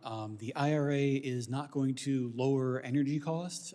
It is investing in types of electricity that, in electricity generation, electric vehicles, what have you, that are not practical for broad swaths of the country. I'm originally from Western New York. Solar power is not going to do a lot of work in Western New York or states like West Virginia, but I see the federal government investing in projects in those locations.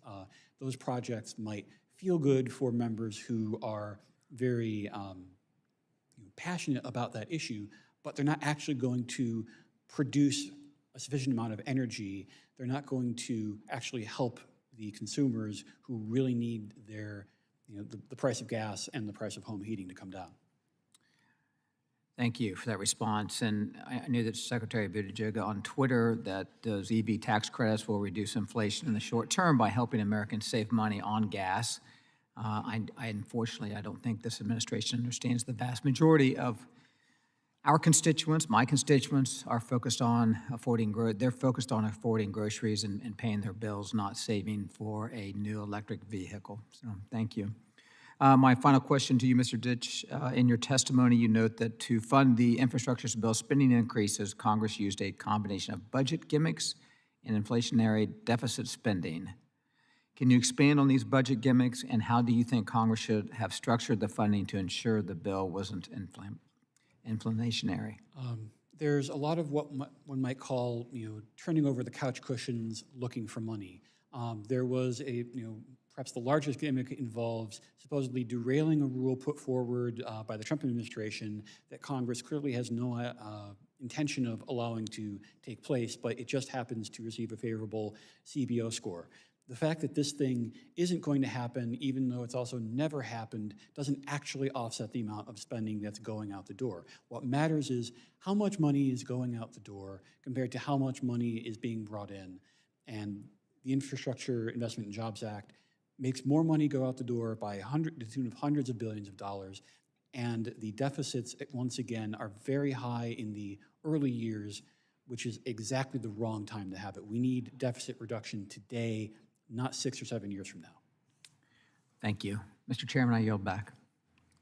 I thank the gentleman. I would make just one comment that there is a difference between investment and spending for consumption. An investment in infrastructure has an incredible economic multiplier effect, according to many private sources, perhaps not the Heritage Foundation. Mr. Cohen is recognized for 5 minutes. Thank you, Mr. Chair.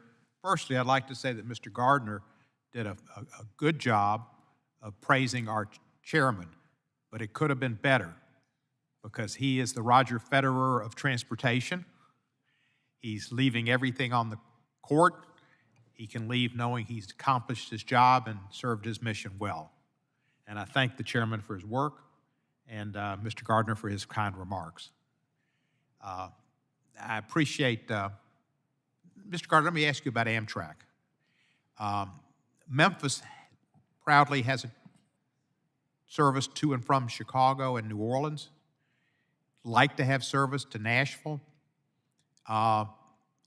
Any opportunity for that to occur in the future? Well, thank you, Congressman. So there is opportunity for that through the FRA Corridor Development Program. So just to be clear, the way that the IIJA structures so the dollars available and the opportunities is really the growth and network and expansion opportunities will proceed through the Federal Administration's programs, and Amtrak is really focused on rebuilding and modernizing our current assets. So the FRA has established this program. It's an opportunity for states, localities, and other partners and stakeholders to identify corridors for development and then proceed through a pipeline of planning and investment so that new services can be developed. So we're going to be working with the FRA and we already are working with states all across the I hope you will try to see that that happens. You know, there are more songs written in Nashville about people leaving Nashville and going to Memphis than anything else. And they could facilitate it with a train. Let me ask you also, is Mr. Stephen Anderson still at Amtrak in any way or whatsoever? Richard Anderson, no. Richard Anderson, good. Richard Anderson, in one of these committee meetings when they were talking about the merger of Northwest and Delta, promised me that they would not close the hub in Memphis. He said, I love Arnold Pearl. I love Phil Trinary. I love the Rendezvous. Memphis will not close. He lied. I'm happy he's gone. Management makes a lot of money. They make a ton of money, and they come to us and they lie, just like the Boeing Airlines president came to us and said, I'm responsible. And I asked him, if you're responsible, you should take a cut in pay or resign. He did neither. He was fired about 3 weeks later. Ms. Nelson, does the labor union employees who don't come before our committee and lie, who don't make tremendous salaries like the Boeing CEO and and Mr. Anderson, do they contribute greatly to this opportunities for America to improve its transportation? Absolutely. Aviation workers and other workers on the front lines are committed to their jobs. And when you go to a family party or a gathering, what do you ask people? You ask, what do you do? People take pride in what they do. And we are typically here for the long run when CEOs come and go. I've seen 8 CEOs in my time at United Airlines, for example. And it is the aviation workers who know on the front lines where we need to improve on safety, how we need to respond to consumers' needs, and why we need to keep things safe so that people can take that for granted, but then also have a safe, efficient flight or safe, efficient transport experience. And so it is through our work on ensuring safety for the public and for ourselves, and the fact that we put our lives on the line when we go to work, so it better be safe, so you can count on us and you can trust us to ensure that. And we want to make sure that we maintain that connectivity for the American public. It also matters to us for getting to work ourselves. We have to have transportation into those smaller communities because oftentimes we can't afford to live in the bases that are high-priced and very hard to get housing in. Thank you for your work in representing the flight attendants, and the union's important there. I know that. Thank you. I want to thank Secretary Buttigieg, who's not here, for his work. He came before our committee. He came to Memphis when the bridge over the Mississippi River, the Hernando de Soto Bridge, closed because of a failure of it to be monitored correctly, to see just defects in the infrastructure, and also for the opportunity that he gave us to have Ms. Fernandez, the FTA administrator, to come to Memphis when she announced grants to our transit system of close to $76 million, which was very important for our bus system, and we appreciate it. We know bridges will be coming, that lead pipes will be replaced, that internet will become more available to more people and cheaper, and that roads will be constructed. Memphis is a city that lives on transportation, and this infrastructure bill was good. Could have been much greater if they'd accepted the House bill.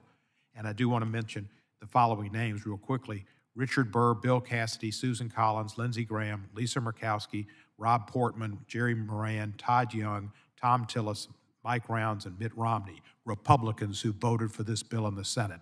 It's a good bill, could have been greater. Yield back the balance of my time. Thank the gentleman. Representative Johnson, I believe, is now with us virtually. Recognized. Unmute. Thank you, Mr. Chairman. My questions will be for Mr. Ditch. And, obviously the laws that Congress passes are important, but Mr. Ditch, it seems to me that the laws of supply and demand are also pretty powerful, certainly more powerful than anything we do in DC. So a recent survey by the Associated General Contractors, I think, found that 73% of respondents indicated that they wouldn't bid on a federal project that had a project labor agreement as a requirement. So I want you to tell me if I'm thinking about this in the wrong way. I mean, I look at a workforce crisis out in this country. We have a lot of big things we want to get done. We don't have enough talented and hardworking people to get done what we want to get done.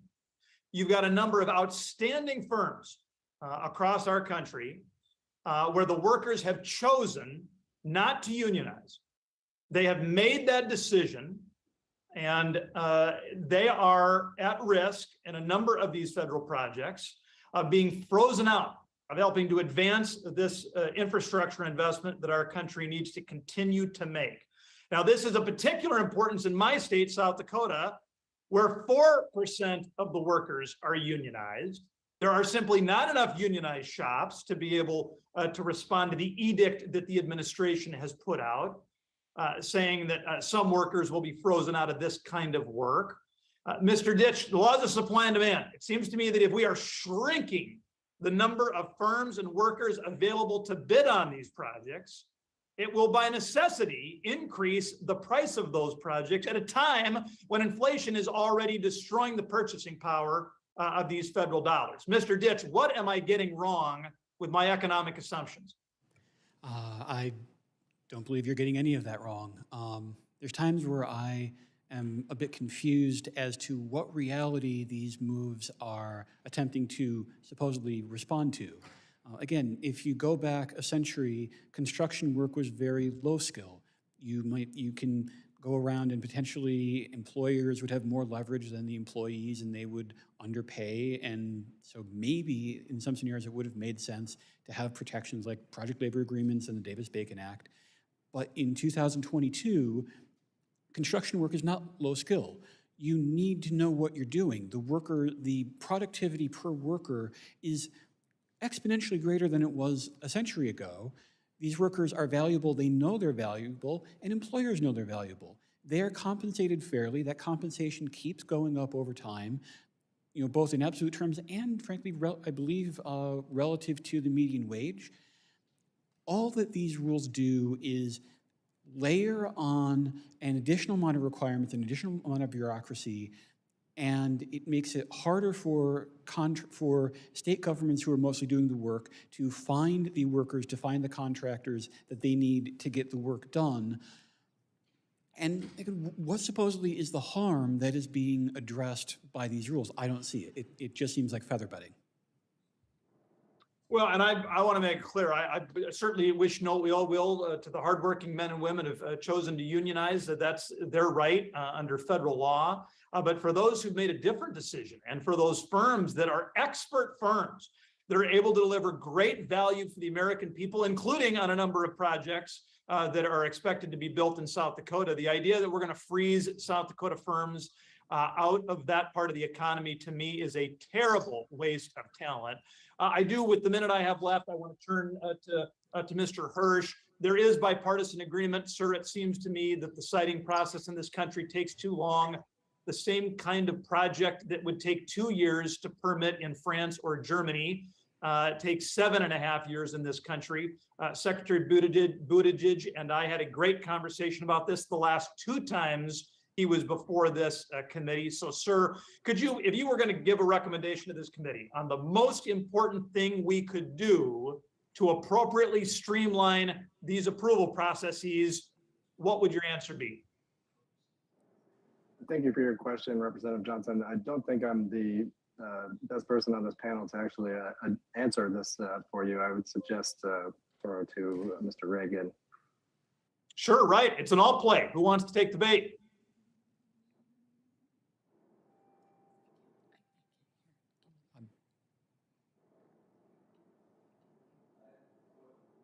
He's asking someone to answer his question. I forgot what the question was already. Sorry. It was about, sir, and I'm out of time.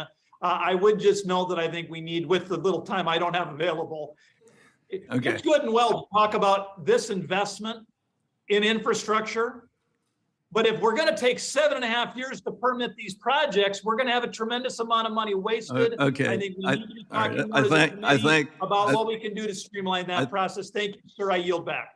I thank the gentleman. The gentleman might remember that Representative Davis, who I guess is not here, virtually or not, his one federal decision was adopted to streamline the process to a maximum of 2 years. And I would further observe, if the gentleman would, that 93% of federal transportation projects go forward under categorical exemption.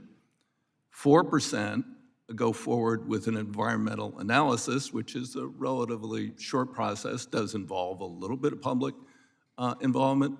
And 3%, the largest projects, many of which impact millions and millions of people and cost billions potentially of dollars, go through a full NEPA process so that the public can participate, the options are looked at, and we determine what the overall impact is of that particular project.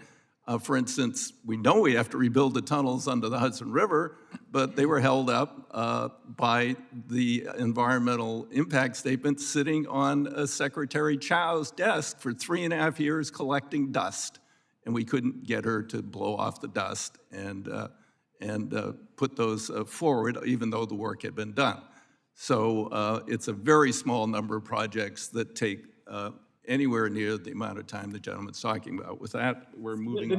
We're now moving on to Representative Lynch. The gentleman's out of order. Mr. Chair, I'll yield. Representative Lynch. Mr. Chair, Stauber, I'll yield some time to my good friend, Mr. Well, Johnson. you're not recognized, so you can't yield. When you're I thank the recognized, you can gentleman from yield. Minnesota. When you're recognized, you can yield. Reclaiming my time? Representative Lynch is recognized for 5 minutes. Thank you, Mr. Chairman. Look, I know this is one of our probably our last meetings. There's not much time left in this session, and I just want to say thank you to you, Mr. Chairman, for your 36 years that you've served Oregon's 4th District. I want to thank you. I know that in the process here, the legislative process, the sausage-making process, sometimes we don't get everything we want, but I think everyone would agree that you have elevated the cause and the priority of infrastructure, transportation and otherwise, across this country during your 36 years. We all owe you a debt of gratitude for making, look, I'm from Massachusetts, and we have some of the oldest infrastructure in the country, and so I am doubly grateful for your leadership. I'm also a former president of the Iron Workers Union and former legal counsel for the Carpenters Union and the Teamsters Union and the Stagehands Union. And I just want to thank you for your willingness to champion the cause of workers, and especially those that go through an apprenticeship program and might get paid a little bit more as a union tradesperson under either Davis-Bacon or local prevailing wage laws. So thank you for that. Mr. Regan, so we got a great new Quincy. So in Quincy, Massachusetts, where I represent, it's the city of presidents, John Adams, Abigail Adams, John Quincy Adams, all grew up there, lived there. We got a brand new electric bus facility, and it's really transformational, I think, not only for the skill set of the workers, but also I wanted to talk to you about the Build America, Buy America provision of the Infrastructure Act. So how will that, I mean, I know why, but I want you to explain to the public why that provision will help put more Americans to work, especially in an emerging industry that we really haven't captured well in the United States as of yet. Absolutely, and thank you for the question. First, if I may, I want to correct a couple of comments about Davis-Bacon and Buy America. Go right ahead, feel free. Earlier, first of all, Davis-Bacon, what it does is sets a wage floor, and it ensures that also that the workers are actually paid their wages in an industry where wage theft, unfortunately, is a very significant problem. What it does is ensure that people who are bidding to do the work are qualified to actually deliver. They're qualified to do the training, they're qualified to deliver the wages that are needed, and to deliver a quality work product. And it prevents people from actually just undercutting the marketplace and abusing their workforce. Second of all, PLAs ensure that projects are delivered on time and with the highest quality work available. I've spoken to Republican members of Congress who support PLAs, and they were in the contracting industry. They said they paid a little bit more up front, but they knew it was going to be the best quality work and it was going to be delivered on time. So there's a reason why PLAs are adopted all throughout the country and why Davis-Bacon is the gold standard when it comes to construction. So, Mr. Regan, what you might be saying is that, so where the gentleman from South Dakota is concerned about people in South Dakota, Davis-Bacon actually requires that people and prevailing wage laws in South Dakota make sure that the workers in South Dakota can afford to live in South Dakota. Is That's that correct? 100% right. Okay. So on Build America, Buy America, we look at, unfortunately, for too long in our country, we have ceded our previous manufacturing areas to foreign companies. We have to import so many things. We saw that with the supply chain crisis of a year and a half ago, when one of the major problems and contributors to the failure to move goods was the lack of chassis. And we didn't make chassis here, so we had no way to actually solve that problem on our own. We were relying on chassis made in China or in other countries.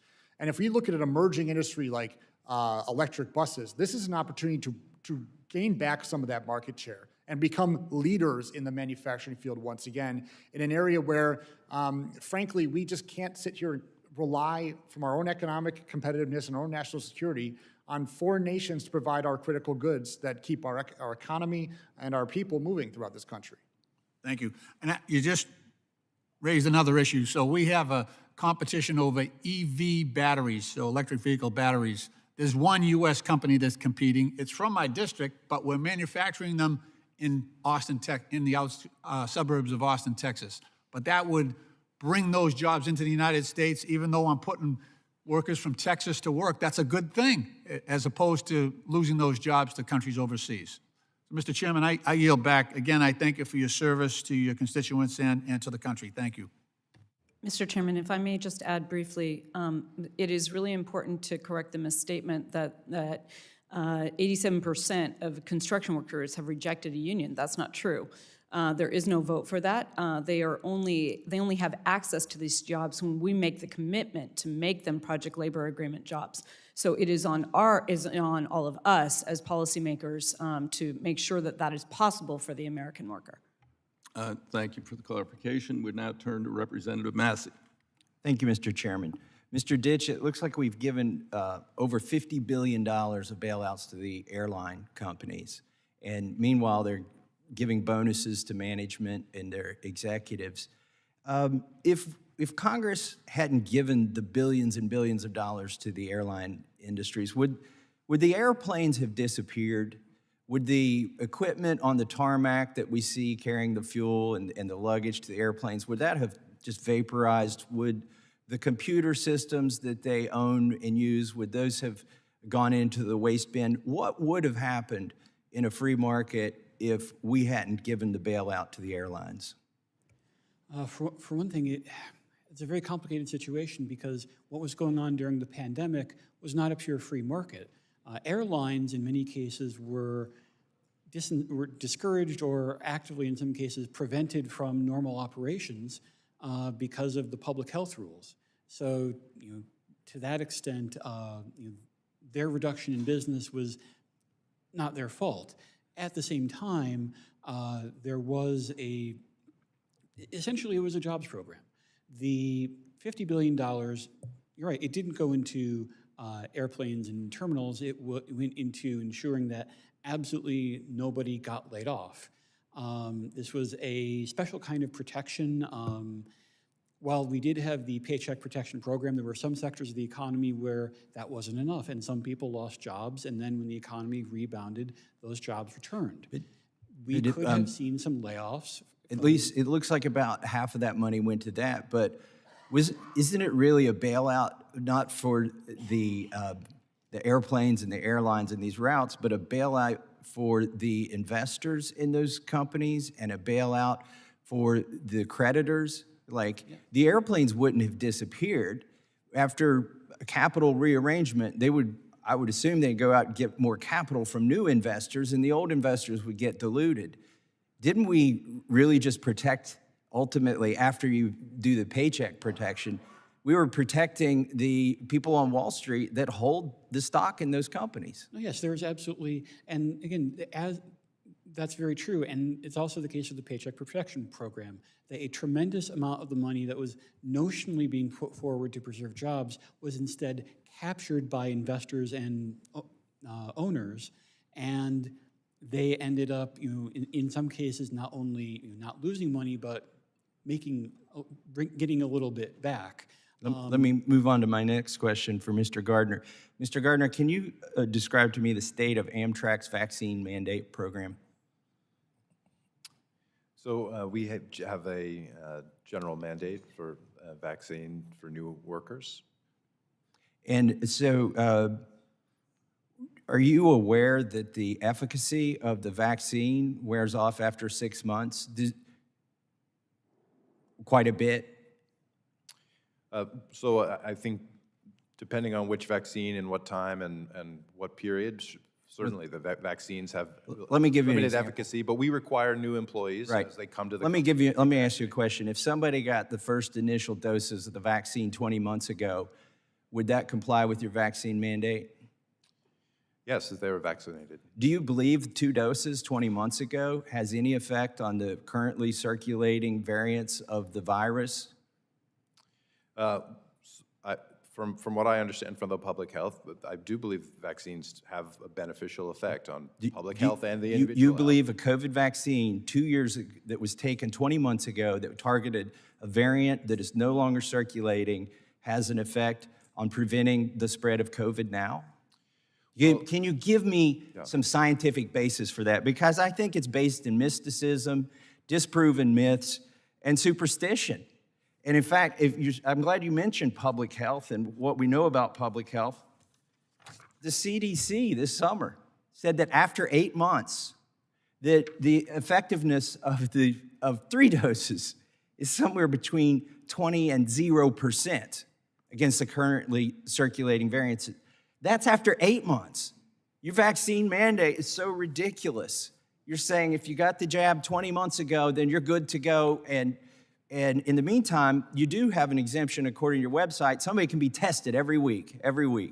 Why would you test somebody who's not had the vaccine, but you wouldn't test somebody who had a vaccine that is no longer effective according to the CDC? Do you have any scientific basis for doing that? Yes, again, we're following the guidance from the CDC. We're following the best public health guidance we can get. Our goal here is simple, which is to try and ensure the health of our employees and the health of the traveling public. We've done a good job throughout the pandemic to do that. Our ask here is simple, is that we are looking for employees, when they come new to the company, that they be vaccinated and boosted for COVID-19, so we can help to play our part in supporting. But you don't care, I get my time's expired, but you don't care if it works or not. And I would like to submit to the record, I know my time has expired, Mr. Chairman, and I'll yield that back, but I would ask unanimous consent to submit for the record a CDC update on COVID-19 vaccine effectiveness during Omicron, published June 28th, 2022, that shows just what I said. And also for the record, an article in National Review that says the third airline bailout is no better than the first 2 bailouts. The author was Veronique DeRougy. Okay, without objection. Thank you. We would now turn to Representative Carbajal, virtually. Thank you, Mr. Chair. Ms. Nelson, thank you for your and your members' work during the COVID-19 pandemic. When you came before this committee about a year and a half ago, February of last year to be exact, we discussed the challenges transportation workers faced during this pandemic. And in response, Congress acted and passed the bipartisan infrastructure law and the American Rescue Plan, which included $15 billion to extend the Payroll Support Program, PSP, which helped airline workers from losing their jobs during this unprecedented time. Right now, our nation continues to confront another threat, the ongoing climate crisis. In your testimony, you mentioned the impacts to the aviation industry and its workers. Can you elaborate more on this? Yes, thank you very much for that question.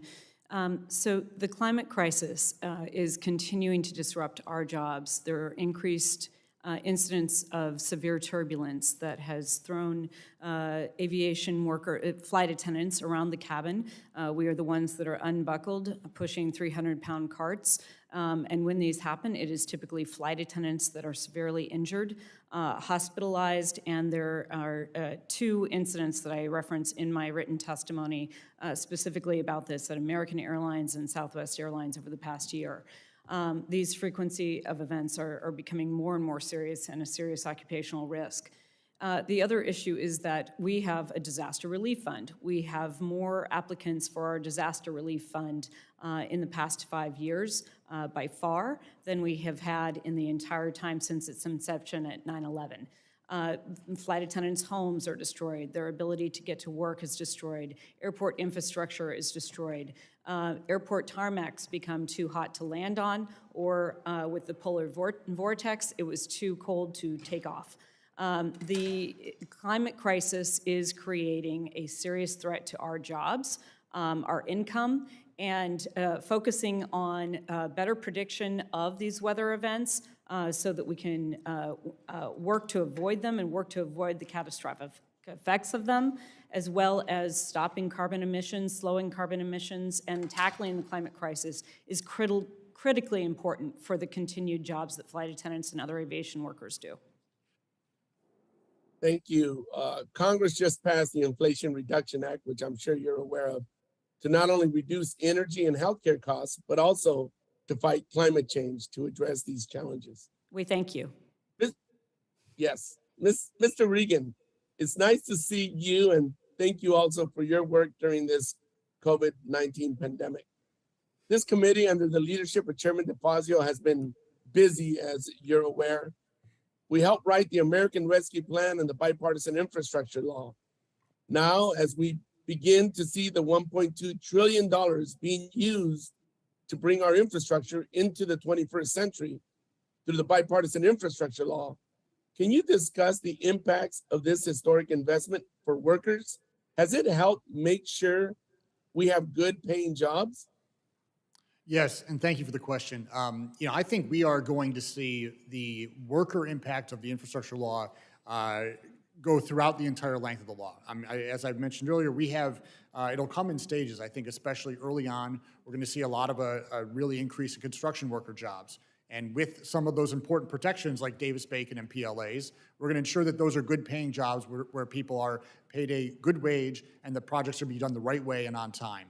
Beyond that, as we start seeing expansion of services, whether it be in transit systems or at Amtrak or in other parts of our economy, we are going to see more and more need for operating crafts, maintenance crafts, people who can be trained up to deliver these jobs and actually manage what are becoming very high-tech systems in some of our public transit systems. So the job training aspect that's going to be done now will help lead us into the future where we have a workforce ready and able to go and to operate what will hopefully become, and which I believe will become, a modern, efficient, and effective transportation system, one that will be the envy of the world. Thank you very much. I was glad to support the bipartisan infrastructure law and our workers.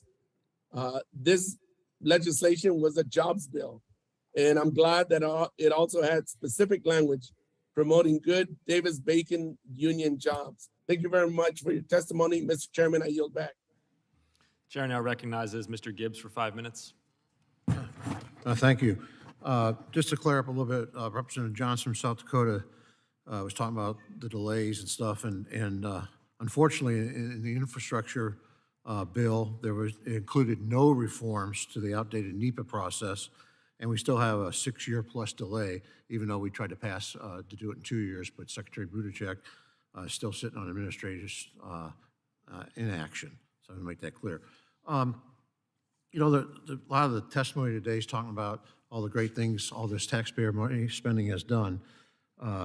One thing I want to clear for the record is prior to March of last year, when the American Rescue Plan was passed on a 100% partisan basis, we passed 5 COVID relief measures, a bipartisan legislation, which I fully supported, because I think when the government locks down the economy, tells people they can't come to work, tells people who's essential and who's not essential, that's kind of like eminent domain. And all of society should help pay for that cost, and we did. And I think that did protect us, protect our economy and our standard of living. But unfortunately, when they passed the bill, nearly $2 trillion last March, a year ago last March, it accelerated inflation. We had inflation 102% prior to that, and then it jumped up to 4.2% now at 8.3%, and maybe heading higher, who knows? Only time will tell. So it's added to cost. Now, Mr. Ditch, we talk about all this inflation, and everybody on the other panel is talking about all the needed infrastructure bill and all the spending that's going to pay for all this. How's the inflation devalue all these additional trillions of dollars that Congress is spending for all these projects? Would we have been better off to not spend all these trillions of dollars and maybe pass an infrastructure bill that actually went to infrastructure like roads and bridges? Because in the infrastructure in the bill, a lot of it didn't go for roads and bridges. It went for pet projects. Is that the way you see it? I profoundly disagree with Chairman DeFazio's statements a few minutes ago that essentially, if it's an investment, then magically it can't be inflationary. Spending is spending. Economic activity is economic activity. Whether someone's buying a hamburger or whether someone is buying a concrete mixer, monetary policy doesn't distinguish between how the money is being used. So yes, the added spending in the Infrastructure Investment and Jobs Act is inflationary because it isn't paid for, because it is adding to deficits. And in terms of the economic value, while some of the projects could potentially provide a return on investment, just because we're spending on infrastructure, that doesn't mean there's a great multiplier effect. When you're spending on expanding transit and Amtrak that only a small percentage of the public actually uses, when you're spending on things like quote-unquote complete streets and road diets that might make a roadway look nicer, but isn't going to actually increase the economic productivity of that asset, that isn't going to be meaning we get economic gains to balance out the spending and balance out the inflation. So I do believe we would be better off. Mr. Ditch, if Congress the withdrew this means. Inflation Reduction Act has some tax increases in there targeting the supply side of the economy. And I would argue the reason we're in this fix because we spent trillions of dollars. The feds have, put a bunch of money out. Now they're raising the interest rates and trying to balance their sheets, bring their balance sheet back in order. But we've limited the supply, but increased demand because we put all these dollars out here in the economy, and we've cut supply, especially in the energy sector. I think most people see that. Is that correct? That we just increase this inflation? These two bills just put gas on the fire for inflation because we limited the supply through. What can we do on the regulatory side to help this? Yeah, the one federal decision rule in the IIJA was a step in the right direction. It's only one of many steps that we need. We really need to overhaul NEPA, perhaps even scrapping it altogether and starting over. Many of the provisions in NEPA are outdated, they're cumbersome, they're overly bureaucratic. Some of my colleagues at the Heritage Foundation have written extensively about this over the course of years.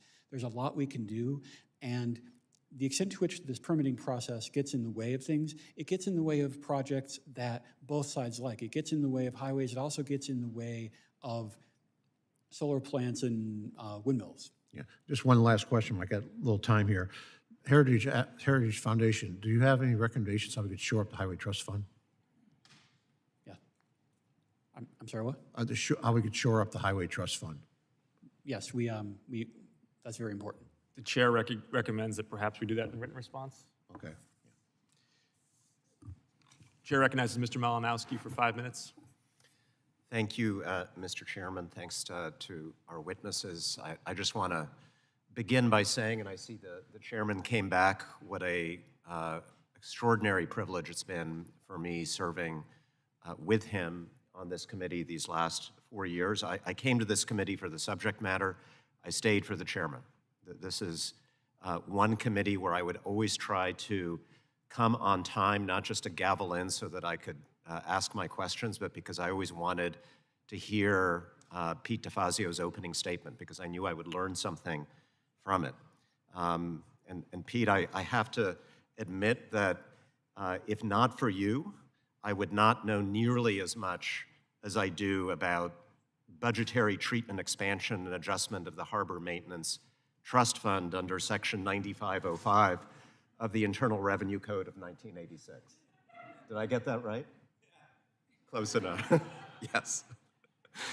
I came here with ambitious goals, of course, and I think we met a lot of those goals. The biggest investment in American infrastructure in our country's history, helping my state of New Jersey with the Gateway project, doing it at a time when most of my constituents thought Washington was broken and incapable of doing big things. We proved them wrong.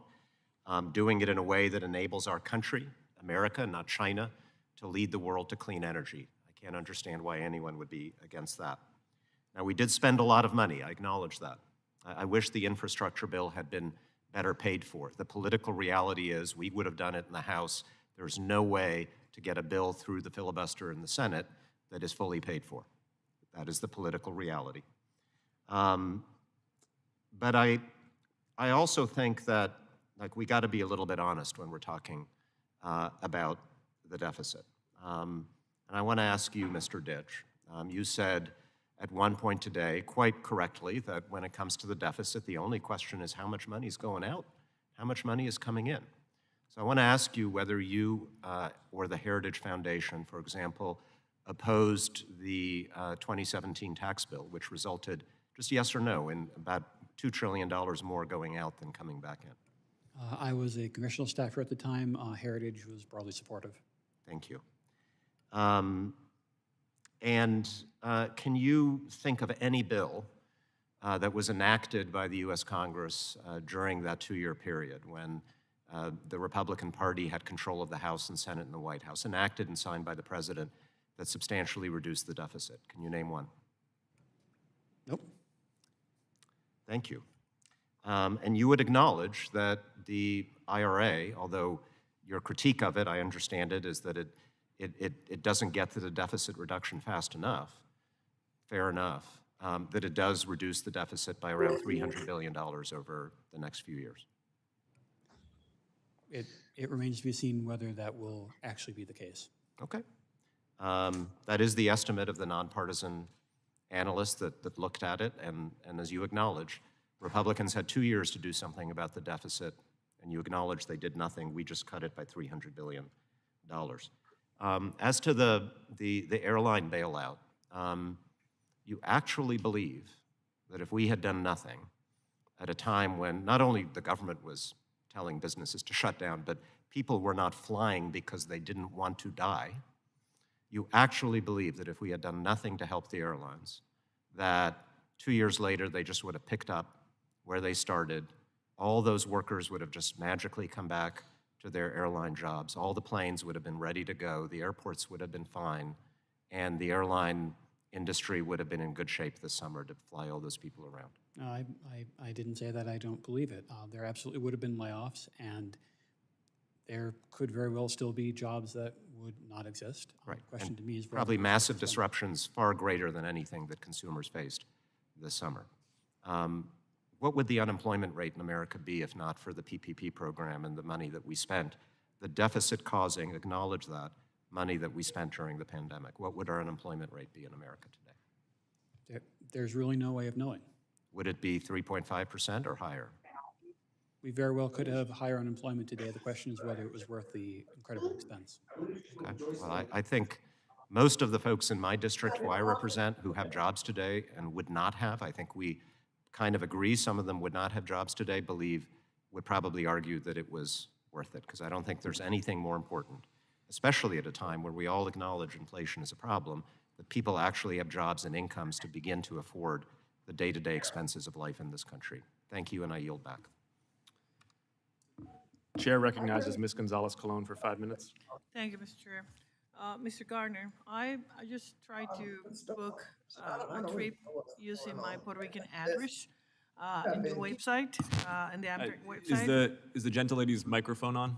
Yes, it is. Can you hear me now? Perhaps speak closer to it. I'll try. Mr. Garner, I tried to book a trip using my Puerto Rican address on Amtrak website, and when I went to purchase a ticket, I discovered that Amtrak does not recognize Puerto Rico as part of the United States. I just hope that you can commit to me to rectify this issue. Absolutely. We don't serve all of the United States, only 46 states, but I know, but I was using the Amtrak here in the Yes. States, but I'm using my address in Puerto Rico just to Okay. purchase the ticket. All right, I'll look into that for sure, absolutely. Thank you. Yep. Mr. Ditch, in your testimony, there's an issue regarding the way the funds are being used, and one of those is specifically saying, I want to quote it here, that only 4% of the infrastructure investment and Jobs Act funding will go towards actual infrastructure projects would produce actual benefits for state, local, and the whole country economic well-being. Does the Heritage Foundation agree that with CBO dynamic of scoring analysis that the actual effect of infrastructure on the federal budget can be positive if funding is not borrowed but sustained in real investment? Yes, it I'm sorry, could you repeat the question? Okay, my simple question is, if you agree with the CBO, the Congressional Budget Office dynamic of scoring analysis, that the actual effect of infrastructure on the federal budget can be positive if the funding is not borrowed, if the funding is but sustain real investment. Fortunately, the funding of the way that the infrastructure. I'm sorry, I'm having such a hard time understanding anybody today in this cavernous place. Just one more time, I'm very sorry. It's okay. I prefer to use my time in another question. You said that you're aware of the issues of the Highway Trust Fund, are you? Yes, the Highway Trust Fund is in a very perilous state. Unfortunately, for many years, Congress decided to draw down a large existing balance by offloading money into places like transit and local government slush funds. What recommendations you may have to shore up the Highway Trust Fund? I believe the number one thing we need to do, rather than trying to increase taxes on hardworking Americans, Congress needs to live within its means, and that means getting rid of the diversions that don't go to, that are coming out of people who pay gas tax and are going towards people who do not pay the gas tax, who ride on buses and trains, and who take ferry boats. None of those things have to do with the interstate highway system. Thank you, Mr. Ditch. Dr. Hirsch, as someone who voted for the House infrastructure bill that passed out of this committee, and I did so, in support of critical needed infrastructure development for Puerto Rico. However, due to the current inflation rates, projects are at risk of not being done because of the cost overruns and skyrocketing prices. According to the USspending.gov, there's still $220 billion in COVID-19 funding that hasn't even been earmarked to be spent on specific projects. Just the Department of Transportation alone is sitting on $11.77 billion in unspent and unobligated money that could be used to help build infrastructure projects across the country. Would it make economic sense to utilize this unspent funding to address cost overruns for infrastructure projects? Thank you for the question. Yes, it would make sense, and it's going to be a challenge to manage these.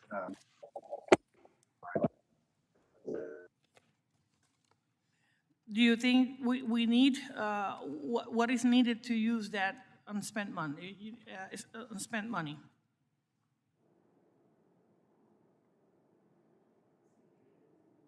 You're muted. You're muted, sir. The gentleman is muted. Mr. Hirsch.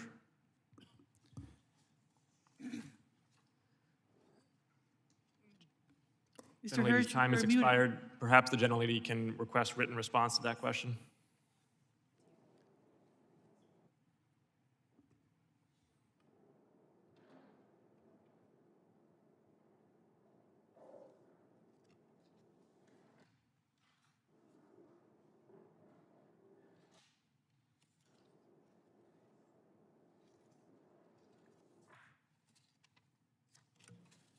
I think you need to put your headphones back in. I think those are your mic. Also, this is a moment to recognize aviation worker job security. The chair recognizes himself for 5 minutes. And my question is for Mr. Regan. And it's really about why are younger American men dropping out of the workforce and how unions affiliated with TTD can work to engage them. According to the New York Times, men in their prime working years, 25 to 54, have retreated from the workforce. The trend was occurring before the pandemic, really since the 1960s, but it's been exacerbated by COVID-19. Under the bipartisan infrastructure law, we had an unprecedented investment in the workforce that has a strong union foundation. At a time when public approval for unions has never been higher. It's a great opportunity for us. And yet, some of our domestic, male-dominated blue-collar industries have been growing rapidly, adding millions of new jobs, and we can't find workers. Men with no bachelor's degree have seen an almost 10 percentage point decline in their labor force participation over the last 30 years in the 25 to 34 age cohort. Some of this decline can be attributed to economic and structural change. And I know some of my Republican colleagues will place some of the blame on COVID-19 unemployment benefits, although there's no evidence for that. What we do know for sure is that men are not returning to work. And in 2021, almost twice as many women joined the workforce as men did. In 2022, 91% of prime-age immigrant men re-entered the labor force compared to only 84% of US-born men. So again, I would push back on any claims from my colleagues on the other side of the aisle that this has to do with immigrants taking jobs. That's not what's happening.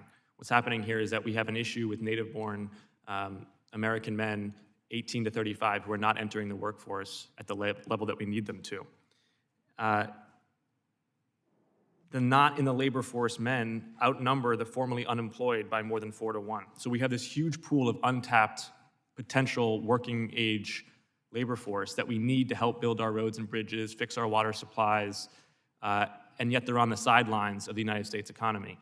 And my question to you is, how can Congress and unions work together to get this cohort of prime working age men back into the workforce with skills that give them confidence, dignity in this economy, and contributing to overall economic growth?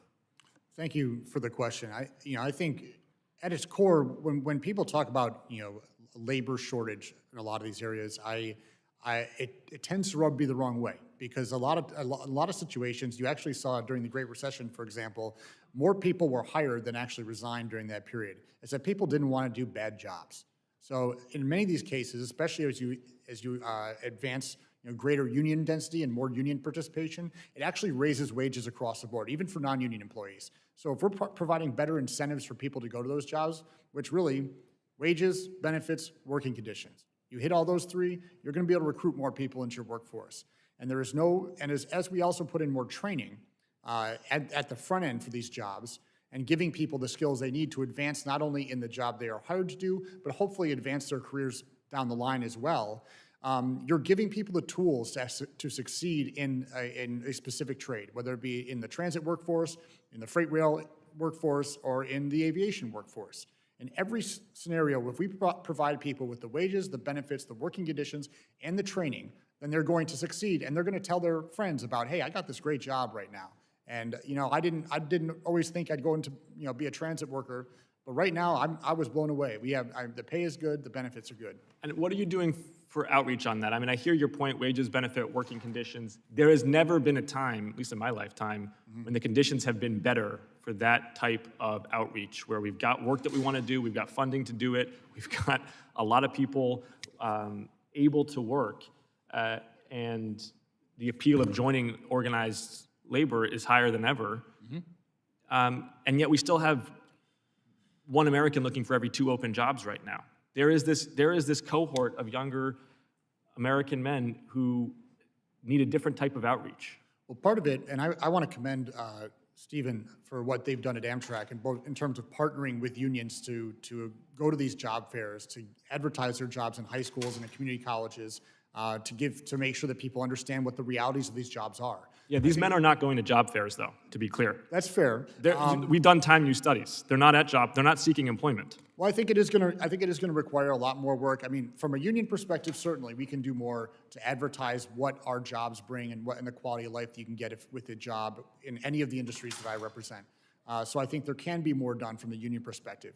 I also think that employers themselves, if they're embracing some of the principles that I support and are talking about what people can earn and achieve in these workforces and put them out, whether it be on online advertisements or even whatever is getting the greatest number of eyes on it, I think that should be an effective way to go. Well, I'm certainly eager to work with unions on this, because we need these young men building things and getting off the sidelines. Thank you. I yield back. Recognize Mr. LaMalfa for 5 minutes. Thank you, Mr. Chairman. As we've seen with inflation and supply chain shortages and such, an estimated 43% increase in the cost of highway and street construction just from May of 2020 till August of this year, according to the American Road and Transportation Builders Association. We have $7.5 trillion in addition to U.S. debt since the beginning of March 2020, due mostly to the response to the COVID situation. The proposal in the IIJA had a total spending of $1.2 trillion, but it had nothing in there to really fix the underlying shortfall in the Highway Trust Fund issue, you know, gas taxes, et cetera. So I'd like to toss a question to Mr. Ditch on that. Would be, what recommendations do you have to shore up the Highway Trust Fund? There's ideas of raising the gas tax. There's other measures. There's also one of a per mile fee increase, or it's creating a per mile tax, which I'm very opposed to personally for my rural district. But what would you say we do to shore up that Highway Trust Fund? I believe the number one solution to making the Highway Trust Fund sustainable is reducing federal spending. That would involve eliminating transit subsidies, it would involve eliminating some of the slush funds like the Climate Mitigation Program and the Transportation Alternatives Program. If you remove all of the diversions away from roads and bridges, that would reduce trust, and at least in the pre-IIJA baseline, that would reduce spending about 30%, get it close to balance. I also believe the federal government should reduce the amount that it spends on highways. I believe that state governments have the capability to do the work themselves faster and more affordably, and the need for the federal government to subsidize highways is frankly, zero at this point in time. Okay, so when we've seen the price of all the materials that have gone up so much, how much has inflation, do you think, caused just this? How much do you think the role of inflation has played in these price spikes versus some other factors? Like, so if say a road project costs $10 million, took 5 years to permit and build, what do you think it would look like now? Like, say, $20 million in 8 years? And then I want to come to you on the permitting process after this question. Yeah, it's really unfortunate that Congress has decided to massively increase infrastructure spending at the exact time when infrastructure spending is going to cost so much more to actually do. These projects are going to be much more expensive. Some of that increase is due to energy prices. And while, some of that in turn is potentially caused by the unfortunate war in Ukraine, some of it could also be addressed if our federal energy policy was more interested in increasing domestic production of the things that we need, the things that we can rely on, rather than all these Green New Deal policies. It's unclear what is going to happen in terms of economy-wide inflation or sector-specific inflation, but it seems that right now is a very, very bad time to try to throw more money to turn the fire hose up even higher. Indeed, it seems, I think, a widely held view that energy costs have driven everything up, and yet we have the capability in this country to overwhelm the market with the amount of energy we would need, whether it's natural gas or petroleum or our electricity generation like we face in California. Miraculously, they decided to extend the life of a nuclear power plant, which was 9% of our power in California, another 5 years. Should have been 25 years, but indeed we're not shutting that down amongst other things. So let me shift gears to lastly mentioning the frustration with getting projects permitted. And so in the last administration, there was a federal decision that streamlined the NEPA process, would set a 2-year limit for completing a NEPA review for permitting on major infrastructure projects and required it to go through a single federal agency. That was reversed by the Biden administration on day one. I'm not sure how that helped with productivity, but it was tossed out. So in my home state of California, it has a very rigorous CEQA process, kind of equivalent to NEPA, only even more rigorous, more stringent.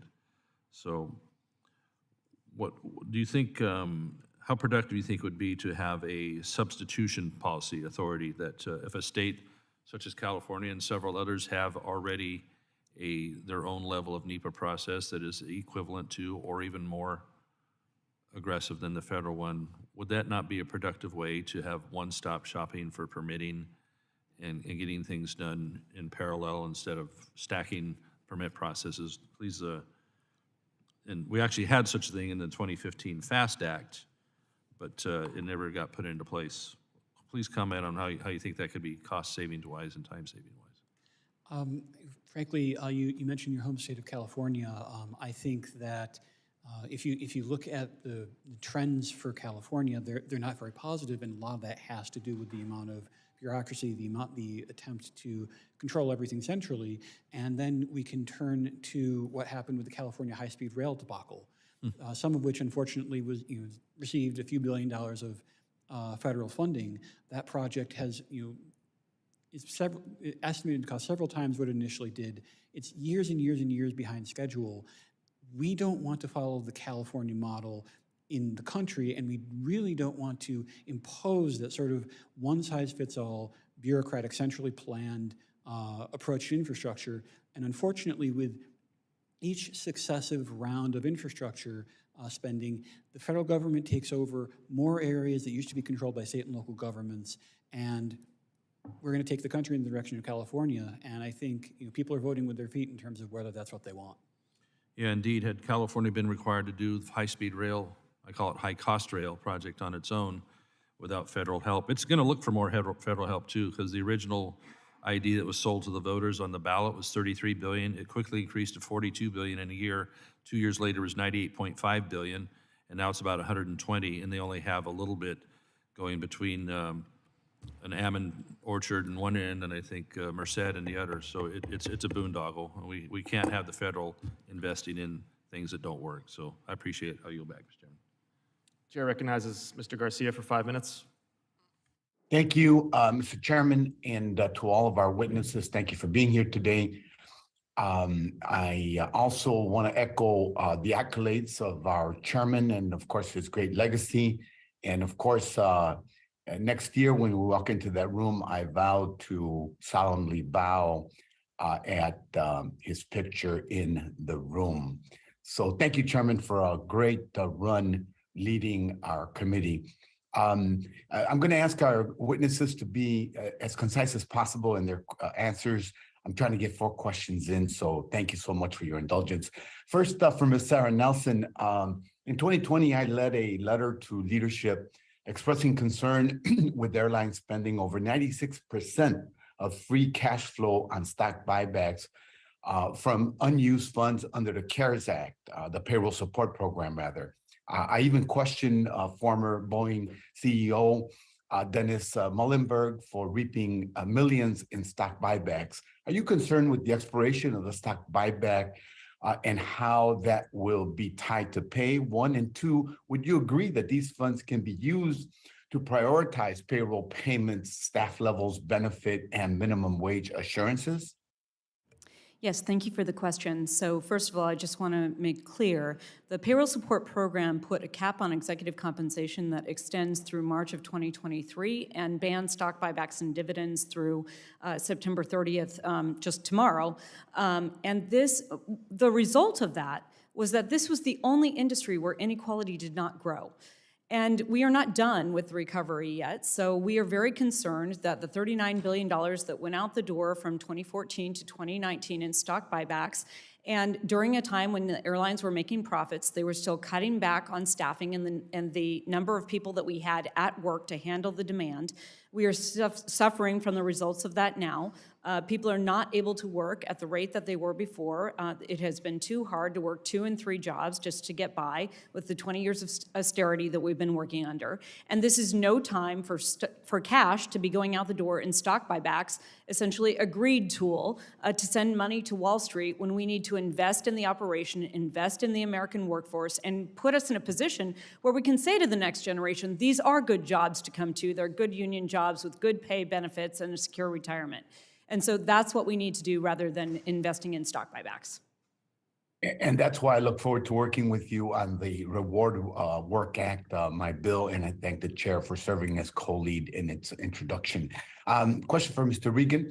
Midway Airport in Chicago is near my current district and will be in my new district next Congress. I'm also the sponsor of the Good Jobs and Good Airports Act in the House, which would establish a minimum wage and benefit standard for airport workers across the country. I'm pleased that several aviation unions have endorsed the Good Jobs for Good Airports Act. In light of the current picketing happening at O'Hare and Midway airports in Chicago, how can we ensure that this money is used to improve wages and benefits that aviation workers receive, especially low-income workers who don't receive a living wage and good benefits like healthcare? And how will the $25 billion in the bipartisan infrastructure law for airports help rebuild our airports and aviation infrastructure, again, as concise as you can be?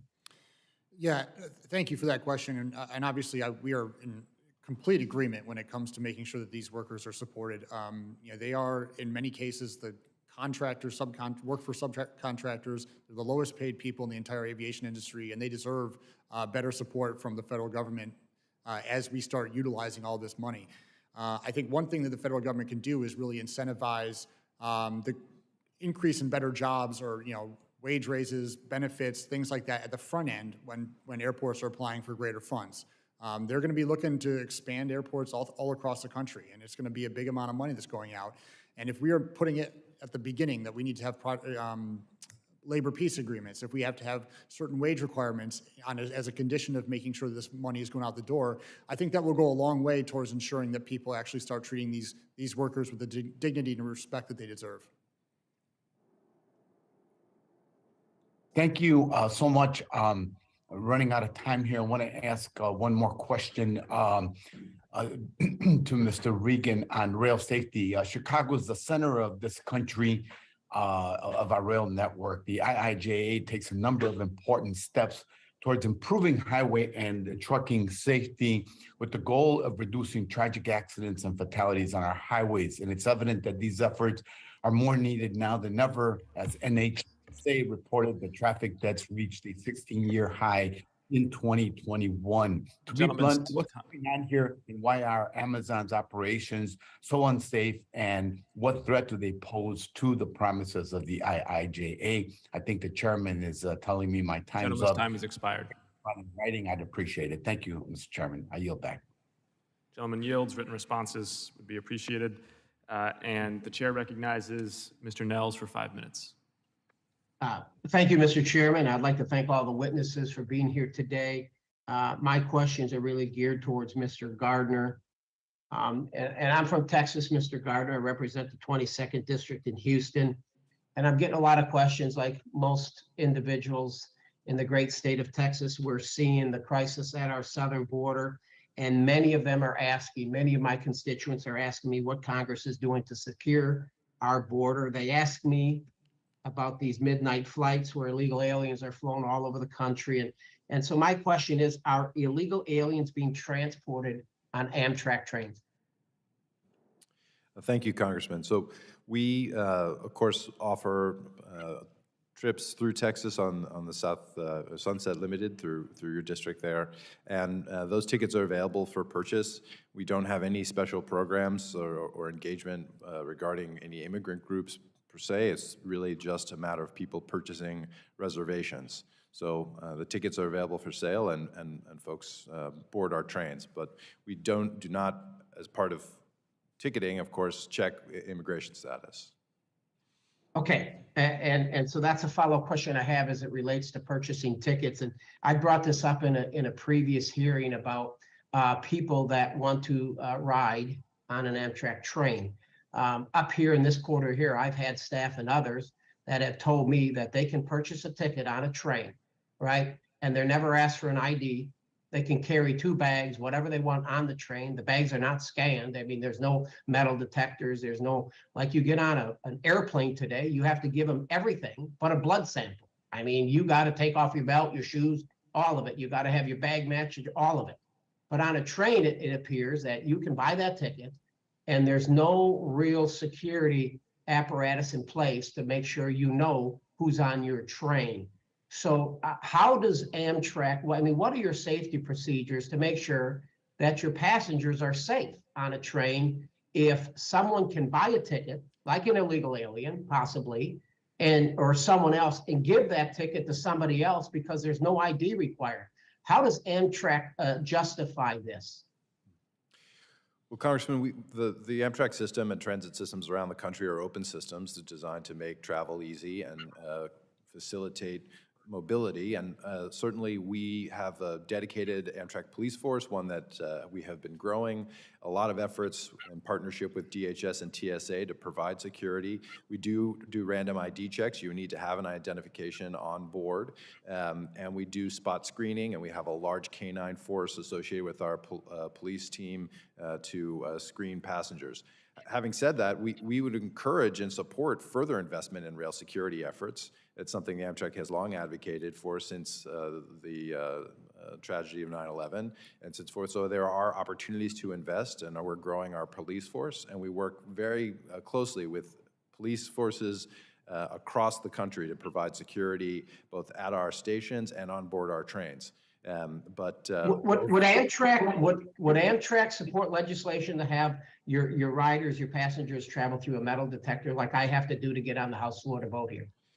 So it's I think, very impractical approach, given that the majority of our 500 stations many of them are unstaffed, many of them are just platforms located in across the network. All right, I got about a minute left, and you say it's impractical, but I will say this to you, is that when you look at the security apparatus that you have in place, and yes, I'm an old sheriff, I did it for 30 years, I understand about having dogs running around, maybe sniffing a bag here or there and doing some random checks. But I'll guarantee it, the first time, sir, that you have a mass casualty event on your train because somebody brings guns onto those trains and these assault weapons, and all of a sudden you think your ridership you're struggling now, you wait till you have a mass casualty event on the train, and then the American taxpayers are going to be on the hook because you're going to want more money.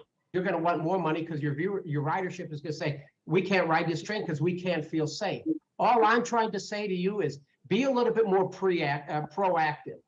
And the idea to say as well, it's an open system doesn't sit well with me, because that's not you got to be more proactive and do everything that you can to provide a safe and secure environment for your passengers. And my understanding is that right now you've received billions of dollars from us, and you just haven't really improved the security apparatus. And is something that I'm going to be focusing on here in the next legislative year. So thank you for your time.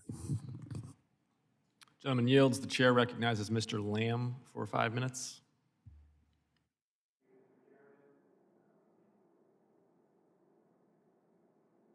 I guess the button that says talk is the one you're supposed to press. Thank you, Mr. Chairman, and thank you to all of our guests. Mr. Regan, Regan or Reagan? I missed the intro. It's Regan. Yeah, in Pittsburgh, that would be Regan, so I just wanted to make sure. I want to talk about the issue of Buy American Steel provisions, particularly in the IIJA. The goal in that statute was to make these the most comprehensive and enforceable that we've ever had.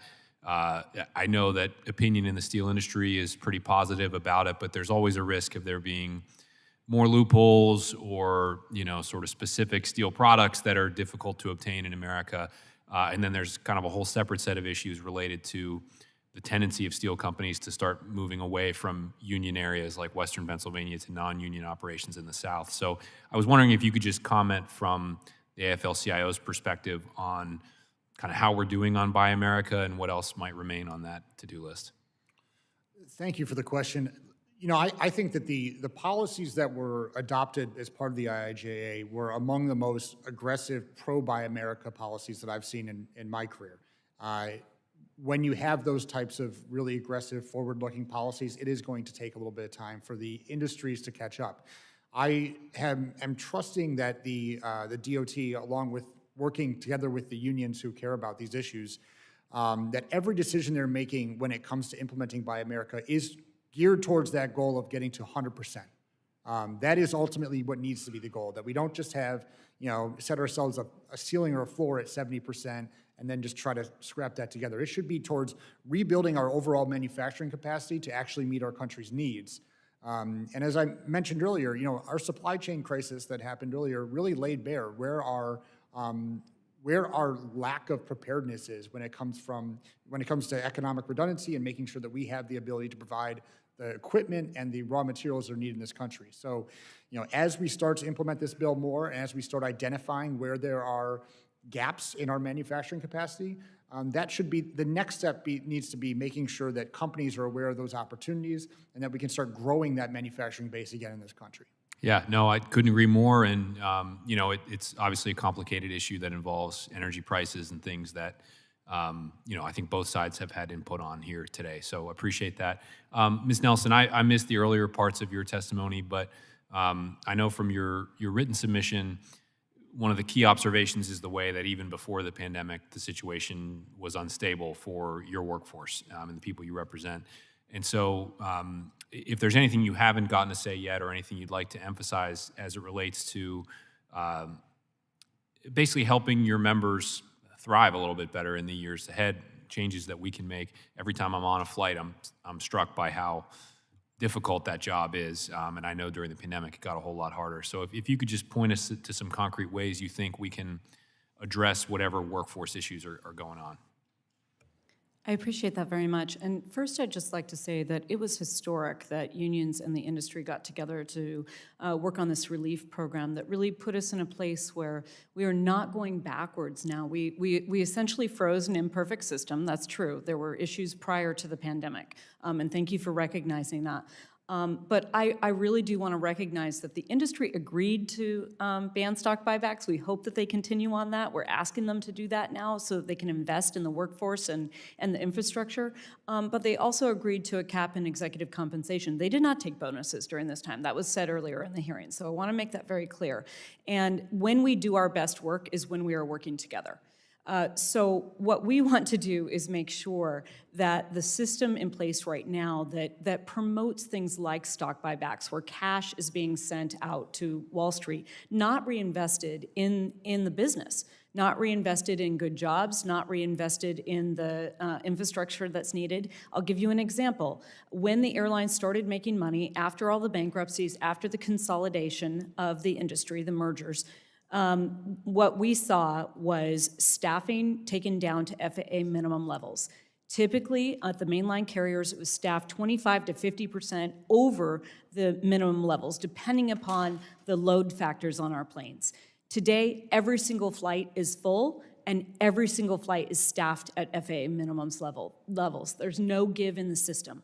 So that also then makes it much harder for the flight attendants on the front lines who are dealing with aggressive passengers conflicts. And I want to be very clear, we've been working very closely with TSA Administrator Pekoski, recognizing that the assaults against airline employees have not gone down. There was a lot of narrative around that was just about the mask policy. That's not true. There are other issues going on in the country that we need to deal with, serious depression issues, serious mental health issues, and we are usually on the tip of the spear of anything happening socially or politically in the country. We see that on the front lines.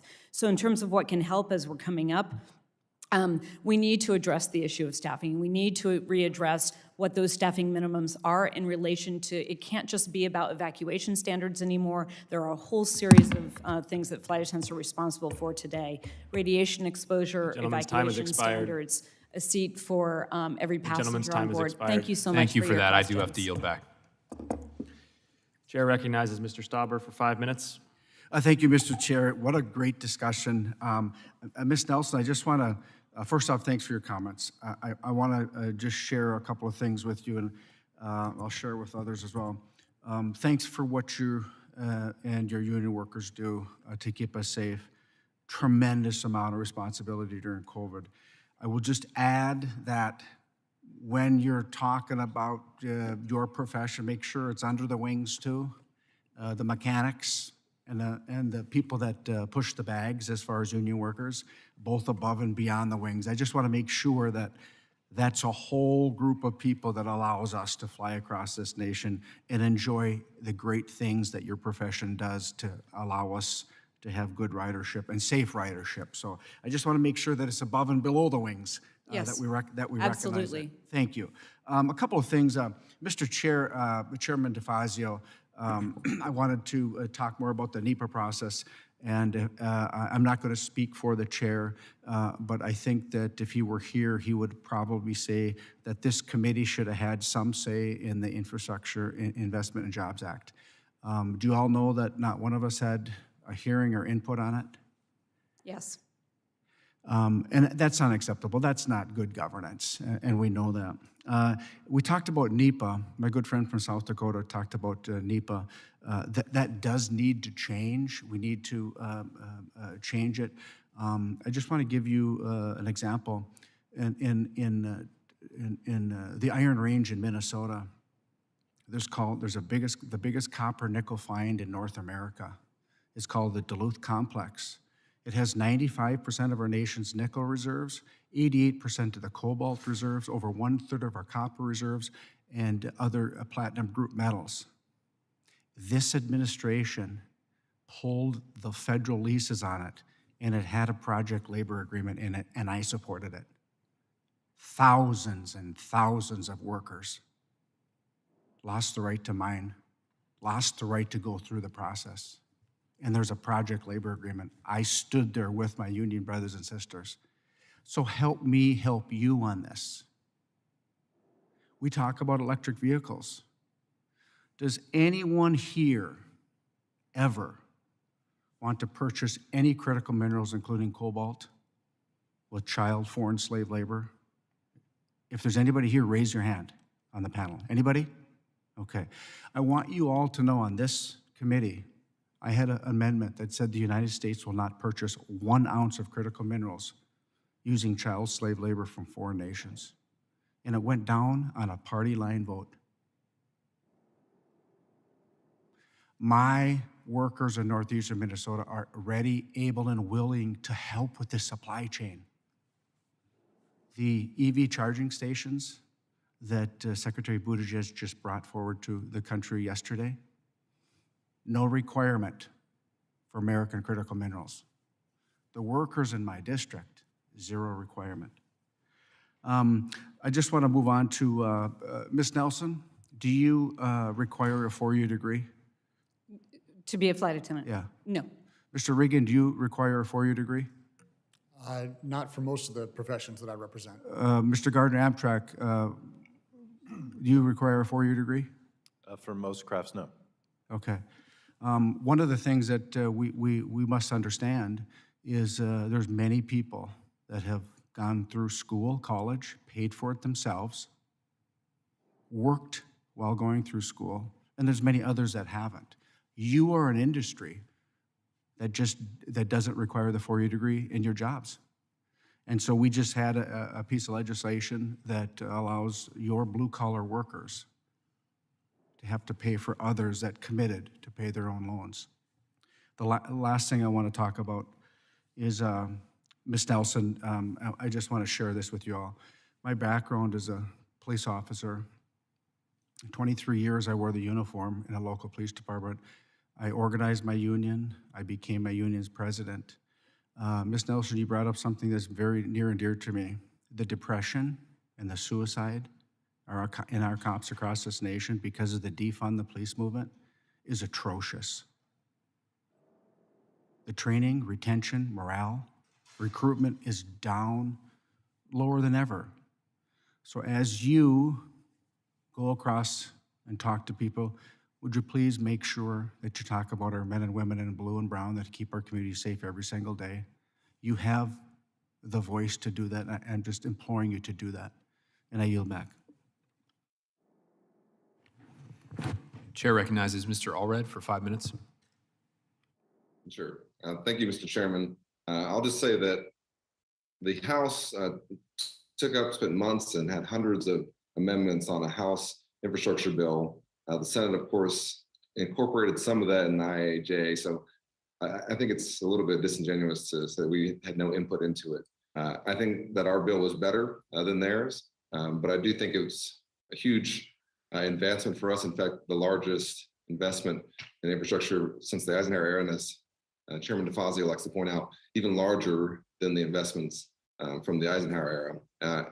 Mr. Reagan, in your testimony, you mentioned that the February 2022 MOU, Memorandum of Understanding, signed by Secretary Buttigieg, Secretary Walsh, will support millions of good-paying jobs. And I was wondering if you could speak to the significance of that MOU and the impact that it's going to have on job growth in the country and certainly in your area. Thank you for the question. You know, I think one of the things that I found most significant about this MOU is that there are areas of expertise within the Department of Transportation that the DOL does not have. And there are areas of expertise in the Department of Labor that the DOT does not have.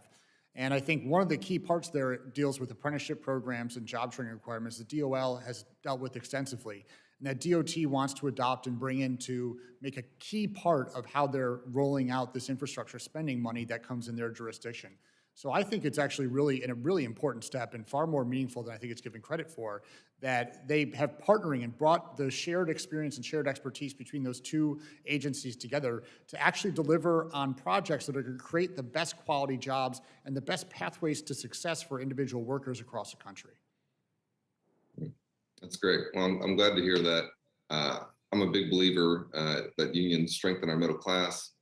I myself am a former member of the NFL Players Association, which is an affiliate of the AFL-CIO, and I know how important my union was to me as a player, and now even as my playing career is over. And so, Ms. Nelson, you and I have talked about this before, and you were starting to talk about it with my colleague, Mr. Lamb, about how we can better support your folks, flight attendants who faced, as you said, some of the most challenging conditions of any field during the pandemic and even post the pandemic. I was on my last flight coming here, the flight attendants were talking about the assault that occurred on I forget which flight it was, where a flight attendant was hit in the back of the head. And I'm just wondering, Los Angeles on American Airlines. Yes.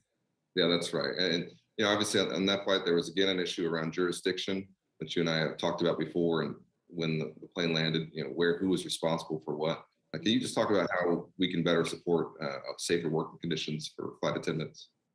Thank you very much. So we need to address what we would like to see as a banned passengers list. And as you noted, the better jurisdiction and clarification about who is going to take on these issues that happen on the plane, on the jetway, and in the gates themselves, because we have assaults against gate agents and assaults against concession workers and TSA workers as well. So we need to look at that banned passenger list. We also need to look at a major contributor to these events, and that's alcohol. And so the signage in the airports and the policies and the training for people serving alcohol in the airports, and also making it more clear and giving better staffing and better eyes on the entire operation throughout the airport about where the problems are arising and where people are inebriated, so that they're not getting on the plane, and we're not able to see that because we have little staffing and a lot of people to load on board, so that we can keep them off the planes before we start. I want to thank you so much for your support on that, and the more that we can do to be coordinating, appreciate very much the TSA and FAA working together on moving people out of the pre-check program when they are being fined by the FAA for outbursts on the plane. They're no longer a trusted traveler and they shouldn't be there, and the coordination between FAA and DOJ to speed up prosecutions and make sure that people are very clear that when you are acting out on the plane, when you are violent on the plane, you're going to be ending up in jail. This is a federal crime, and the more that we can enforce that, the better off we can be. Finally, I would just say that we really need leadership from all over to call on people to be helpers and to lift people up, because our experience as flight attendants is that the vast majority of people come to our planes with kindness in their heart and a desire to have a safe, uneventful flight. We need to help people understand that flight attendants are there for your safety, that when they board the plane, they're making that connection with people, and that they're sitting up and we're calling out good behavior as well. And we need that coming from all leadership ranks across the government and across our airlines as well. That's great. Thank you so much for your testimony, and Mr. Chairman, I'll yield back. Chair recognizes Ms. Mace.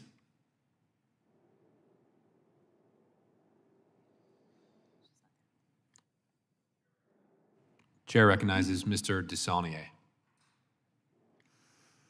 Thank you, Mr. Chairman. It's nice to see you up there. Well, I want to thank all of you for being here. This is really very exciting and important. I represent a district in Northern California and the Bay Area that is transitioning. We've got 5 oil refineries. Chevron is headquartered there. We have 4 of the 10 mega commutes in the United States, so infrastructure is important. But also, Mr. Regan, I want to direct this question at you. You represent a diverse workforce. So transitioning, it's this hard infrastructure over the next few generations of workers, but it's also transitioning the fuel.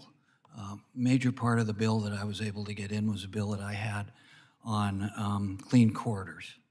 So this is really extraordinary, not just the multiplier of this investment for multiple generations on improving our infrastructure and what that does to communities. The multiplier, correct me if I'm wrong, but my memory is that for every 1 construction job in a high-cost area, it's about 12 other jobs out in a larger economy. So maybe if you could just talk a little bit about, and there's been some challenges. I know the steel workers who represent the workforce in those refineries in my district, they're good paying jobs by state statute that I was an author of, the bill. They're required to be graduates of the state apprenticeship program. It's led to much fewer workforce disruptions and air quality offsites. But on the other hand, those are good paying jobs, but we're going to transition those. We've got plenty of jobs in the new economy on solar, IBW, and other alternative fuels. So as exciting as this is, I think it's even more exciting because we're looking at multiple generations if we do it right, not just to improve those long commutes and the quality of work, quality of life in 2-income households in expensive places like DC and the Bay Area, but lead the world in transitioning to a cleaner, more efficient, and economically more robust energy source.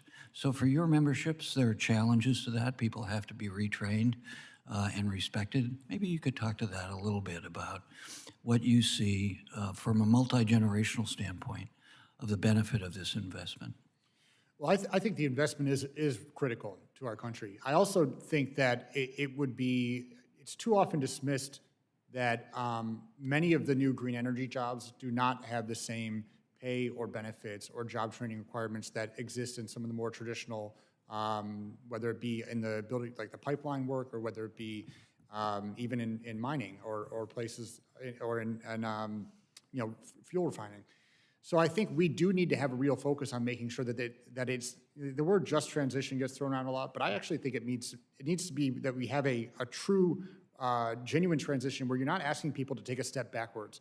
Because, I don't know very many people in this country who would say, yeah, you know what, I will gladly take a 75% cut and go do that, because it's, that's just not realistic especially for most people in this country who are, especially working class people who are relying on this. So I think there needs to be a focus on making sure that there are the same level of wages and benefits, but also to ensure that there is training up there at the front end so that people are not just sort of cast out to sea and expected to figure it out. And I think that's sort of what I was getting at. Some of it is, in my perspective, and I have a very progressive San Francisco district. I have, I think, a 98% League of Conservation lifetime score, but I have a 99% AFL-CIO score, and I'm a former Teamster. But I don't see these as mutual exclusive. But you don't tell somebody, a Boilermaker or welder, that, it's too bad we're going to make you coders. They're jobs that can take their current craft and apprenticeship and we can move them to. We're doing a lot of work identifying with NOAA. I mean, as we look at what's happening in Florida right now, we know there's lots of work here, but it's connecting that work to actually make this country remarkably like in the kind of growth we had in the 50s and 60s, where the middle class really regains its position. I wonder if either you or Ms. Nelson, if you have something to say. I see you shaking your head. I think we've got such an opportunity with this to rebuild the middle class in so many ways for multiple generations. I think you're absolutely right. And I think there are examples of where this is being done well. I think a lot of the offshore wind energy, we're making sure that all that construction is being done under project labor agreements so that the job quality is up there with traditional energy jobs. But that also needs to extend to other parts of that supply chain, if you will, from energy. And in one example, we do need to make sure that the mariner jobs our Jones Act jobs. To Okay. make sure that those people Okay, are US the earners. gentleman's time has expired, but I will take 5 minutes, and you can continue, and then Ms. Nelson. Oh, Norton. Oh, sorry, where? Oh, Thank you, there we Mr. go. Chairman. Eleanor, sorry, didn't know you were on the screen. Okay, Eleanor Holmes Norton is recognized for 5 minutes. Thank you, Mr. Chair. I have a question for Mr. Dessou, the General Manager of TriMet. One of my goals as Chair of the Highways and Transit Subcommittee has been increasing the ability of disadvantaged business enterprises, DBEs, to participate in the building of our infrastructure. Mr.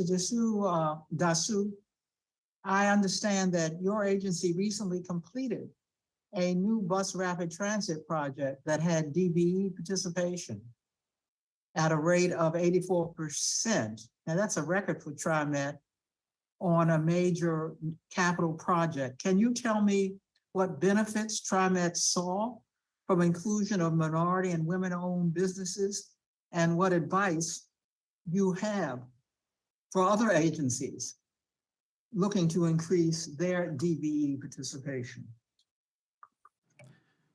Thank you, Councilwoman. We are very excited at TriMet with the 84% rate that we had.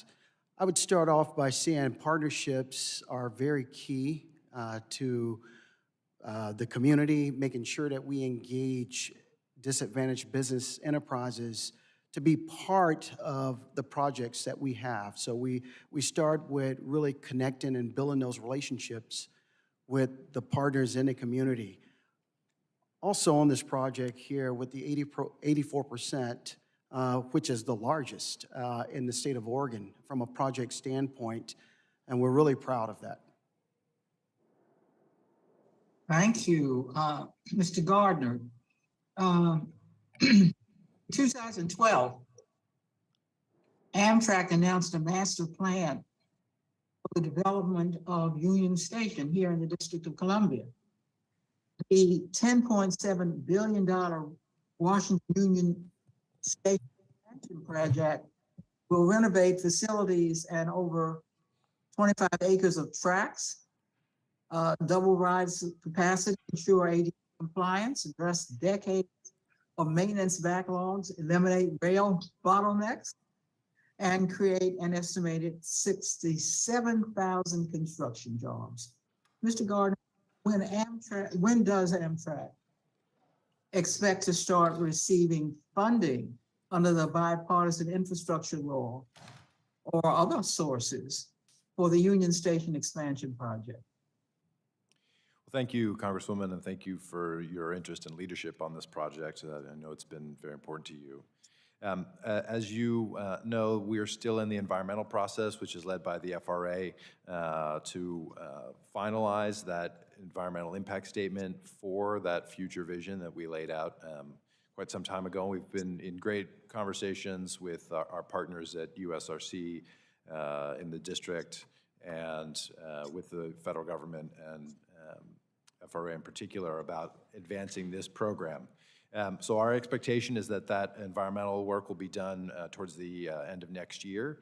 We're very anxious for that to be complete, and that will then permit us to go into the design process and start advancing some of the core elements of that program. I am happy to say that that work is underway in a variety of other important aspects that will support that work. We're nearing in on completion of the Track 22 rehabilitation, which puts back in a track that had been out of service and a new accessible platform. That's going to be complete in the summer of 2023. We, of course, are looking for further work on the sub-basement elements here. This addresses both the historic basement of the head house and the track structure above it in the lower level platforms, and are working on the hangar to the south as well and modernizing the concourse. So a lot of work underway on the infrastructure and the elements of the terminal, but the big program is in the environmental process, and we're anxious to have that work completed by the department and be able to move forward in partnership with the district, our other commuter rail partners, WMATA, and the federal government. Well, how soon after the release of the Federal Railroad Administration's final environmental impact statement review can we expect a groundbreaking? Well, I think we are working right now, actually, with the district who is making an investment in working with us and also the Federal City Council to develop a governance and funding and financing strategy. We've got to pull together all these different parties who have different elements of this program. Also partner, of course, with the developer who has the air rights to build a path to implementing this program. So as soon as we get the environmental work done, we'll really be able to commence the remainder of the design and look for those early wins. So we're hopeful we'll be able to move forward quickly once we get the EIS complete. Okay, thank you. We're waiting for Mr. Vander. He says he's on his way here. Okay. Huh? He's what? He's not? Well, that's okay. I'll take 5 minutes, and then if he shows up, he can. Okay. Ms. Nelson, I was a little concerned about some of what we've heard today about the PSP program. Would you just expand a little bit on that issue? Especially from, well, anyway, let's just say what we've heard. Go ahead. I'd be happy to. The payroll support program was historic. We have never conducted a relief program in this way ever before in this country. And you're talking a little soft now, Sarah. we have never, thank you. I've never had anybody say that to me. But we have never conducted a relief program in this country the way that we did with the payroll support program. It covered essentially 50% of the payroll at the major airlines to keep everyone in their jobs, make sure there was no reduction in the rate of pay, continue service to all of our communities, and it had executive controls as well, and controls on ensuring there would not be growing inequality during this pandemic. And that was the ban on stock buybacks and dividends that expires tomorrow, and the cap on executive compensation. And so all of these things kept people in their jobs, paying taxes, continuing to contribute to the country. And it was a total investment in the workers. It was the first time also in the country that we told a corporation exactly what they could do with the money. We have not done that before. We've given it to them and said, you make the best decisions, and that ends in job cuts, that usually ends in concessions, sometimes that ends in bankruptcies, and it always ends in executive bonuses. And that did not happen with the payroll support program. Anyone who calls it a bailout does not understand what this was. It was a total success, and everywhere I go around the world talking with other aviation unions and other corporations, frankly, around the world, they absolutely herald the success of payroll support, wish they had done it, and look to the U.S. as a leader on what we did to preserve aviation and our ability to maintain our aviation system. The only other thing that I would say is that we had demand come slamming back. This is not like another crisis where demand slowly came back either, and some of the problems that we see are an irregular set of demands for where people want to fly, and also the short staffing and the problems of 20 years of austerity prior to the pandemic. But the payroll support program itself was a complete success, and I thank you for your absolute relentless efforts to get it done. If we had not had you in the chairperson position, I do not believe that we would have been able to achieve this, and I have to applaud unions and the industry working together to make this work. Well, thanks, and I just would note that the FAA also took a hit. I mean, because a lot of people retired, they couldn't run the academy, they couldn't bring in new controllers, and then we had, as you point, displaced demand. Like suddenly a lot of demand for Florida, not so much in other places. Yes. And the FAA was a little slow to adjust to that and caused some disruptions, and now they're trying to staff up. However, TSA and our air traffic controllers being in a federalized system, that is the other thing that I hear around the world. The privatized systems that you work so hard in your career to fight against were a complete and total failure in other countries during this pandemic. Yeah, I've talked to people who've been in line for 6 hours in Amsterdam because they laid off all the private entities, laid off all the security workers, and they didn't come back. And obviously, the same thing here. We maintained TSA, even though they weren't real busy. And we were ready when people came back. So you're absolutely right. There would have been unbelievable disruptions hadn't we done those things. And Mr. Regan, you were just finishing up on something I interrupted. You'll have 1 minute. Yeah, look, I was just going to add that that there are success stories out there when it comes to green energy and doing it the right way. I know that there was some discussion in Congress about whether to make sure that the ships that are carrying goods to and from the construction sites for offshore wind are U.S. mariners with U.S. certifications. And that's something where I think we need to look at the totality of a project to make sure that it's being done the right way across the board. Yeah, actually, I've been engaged in working on trying to have the insertion vessels be Jones Act vessels too.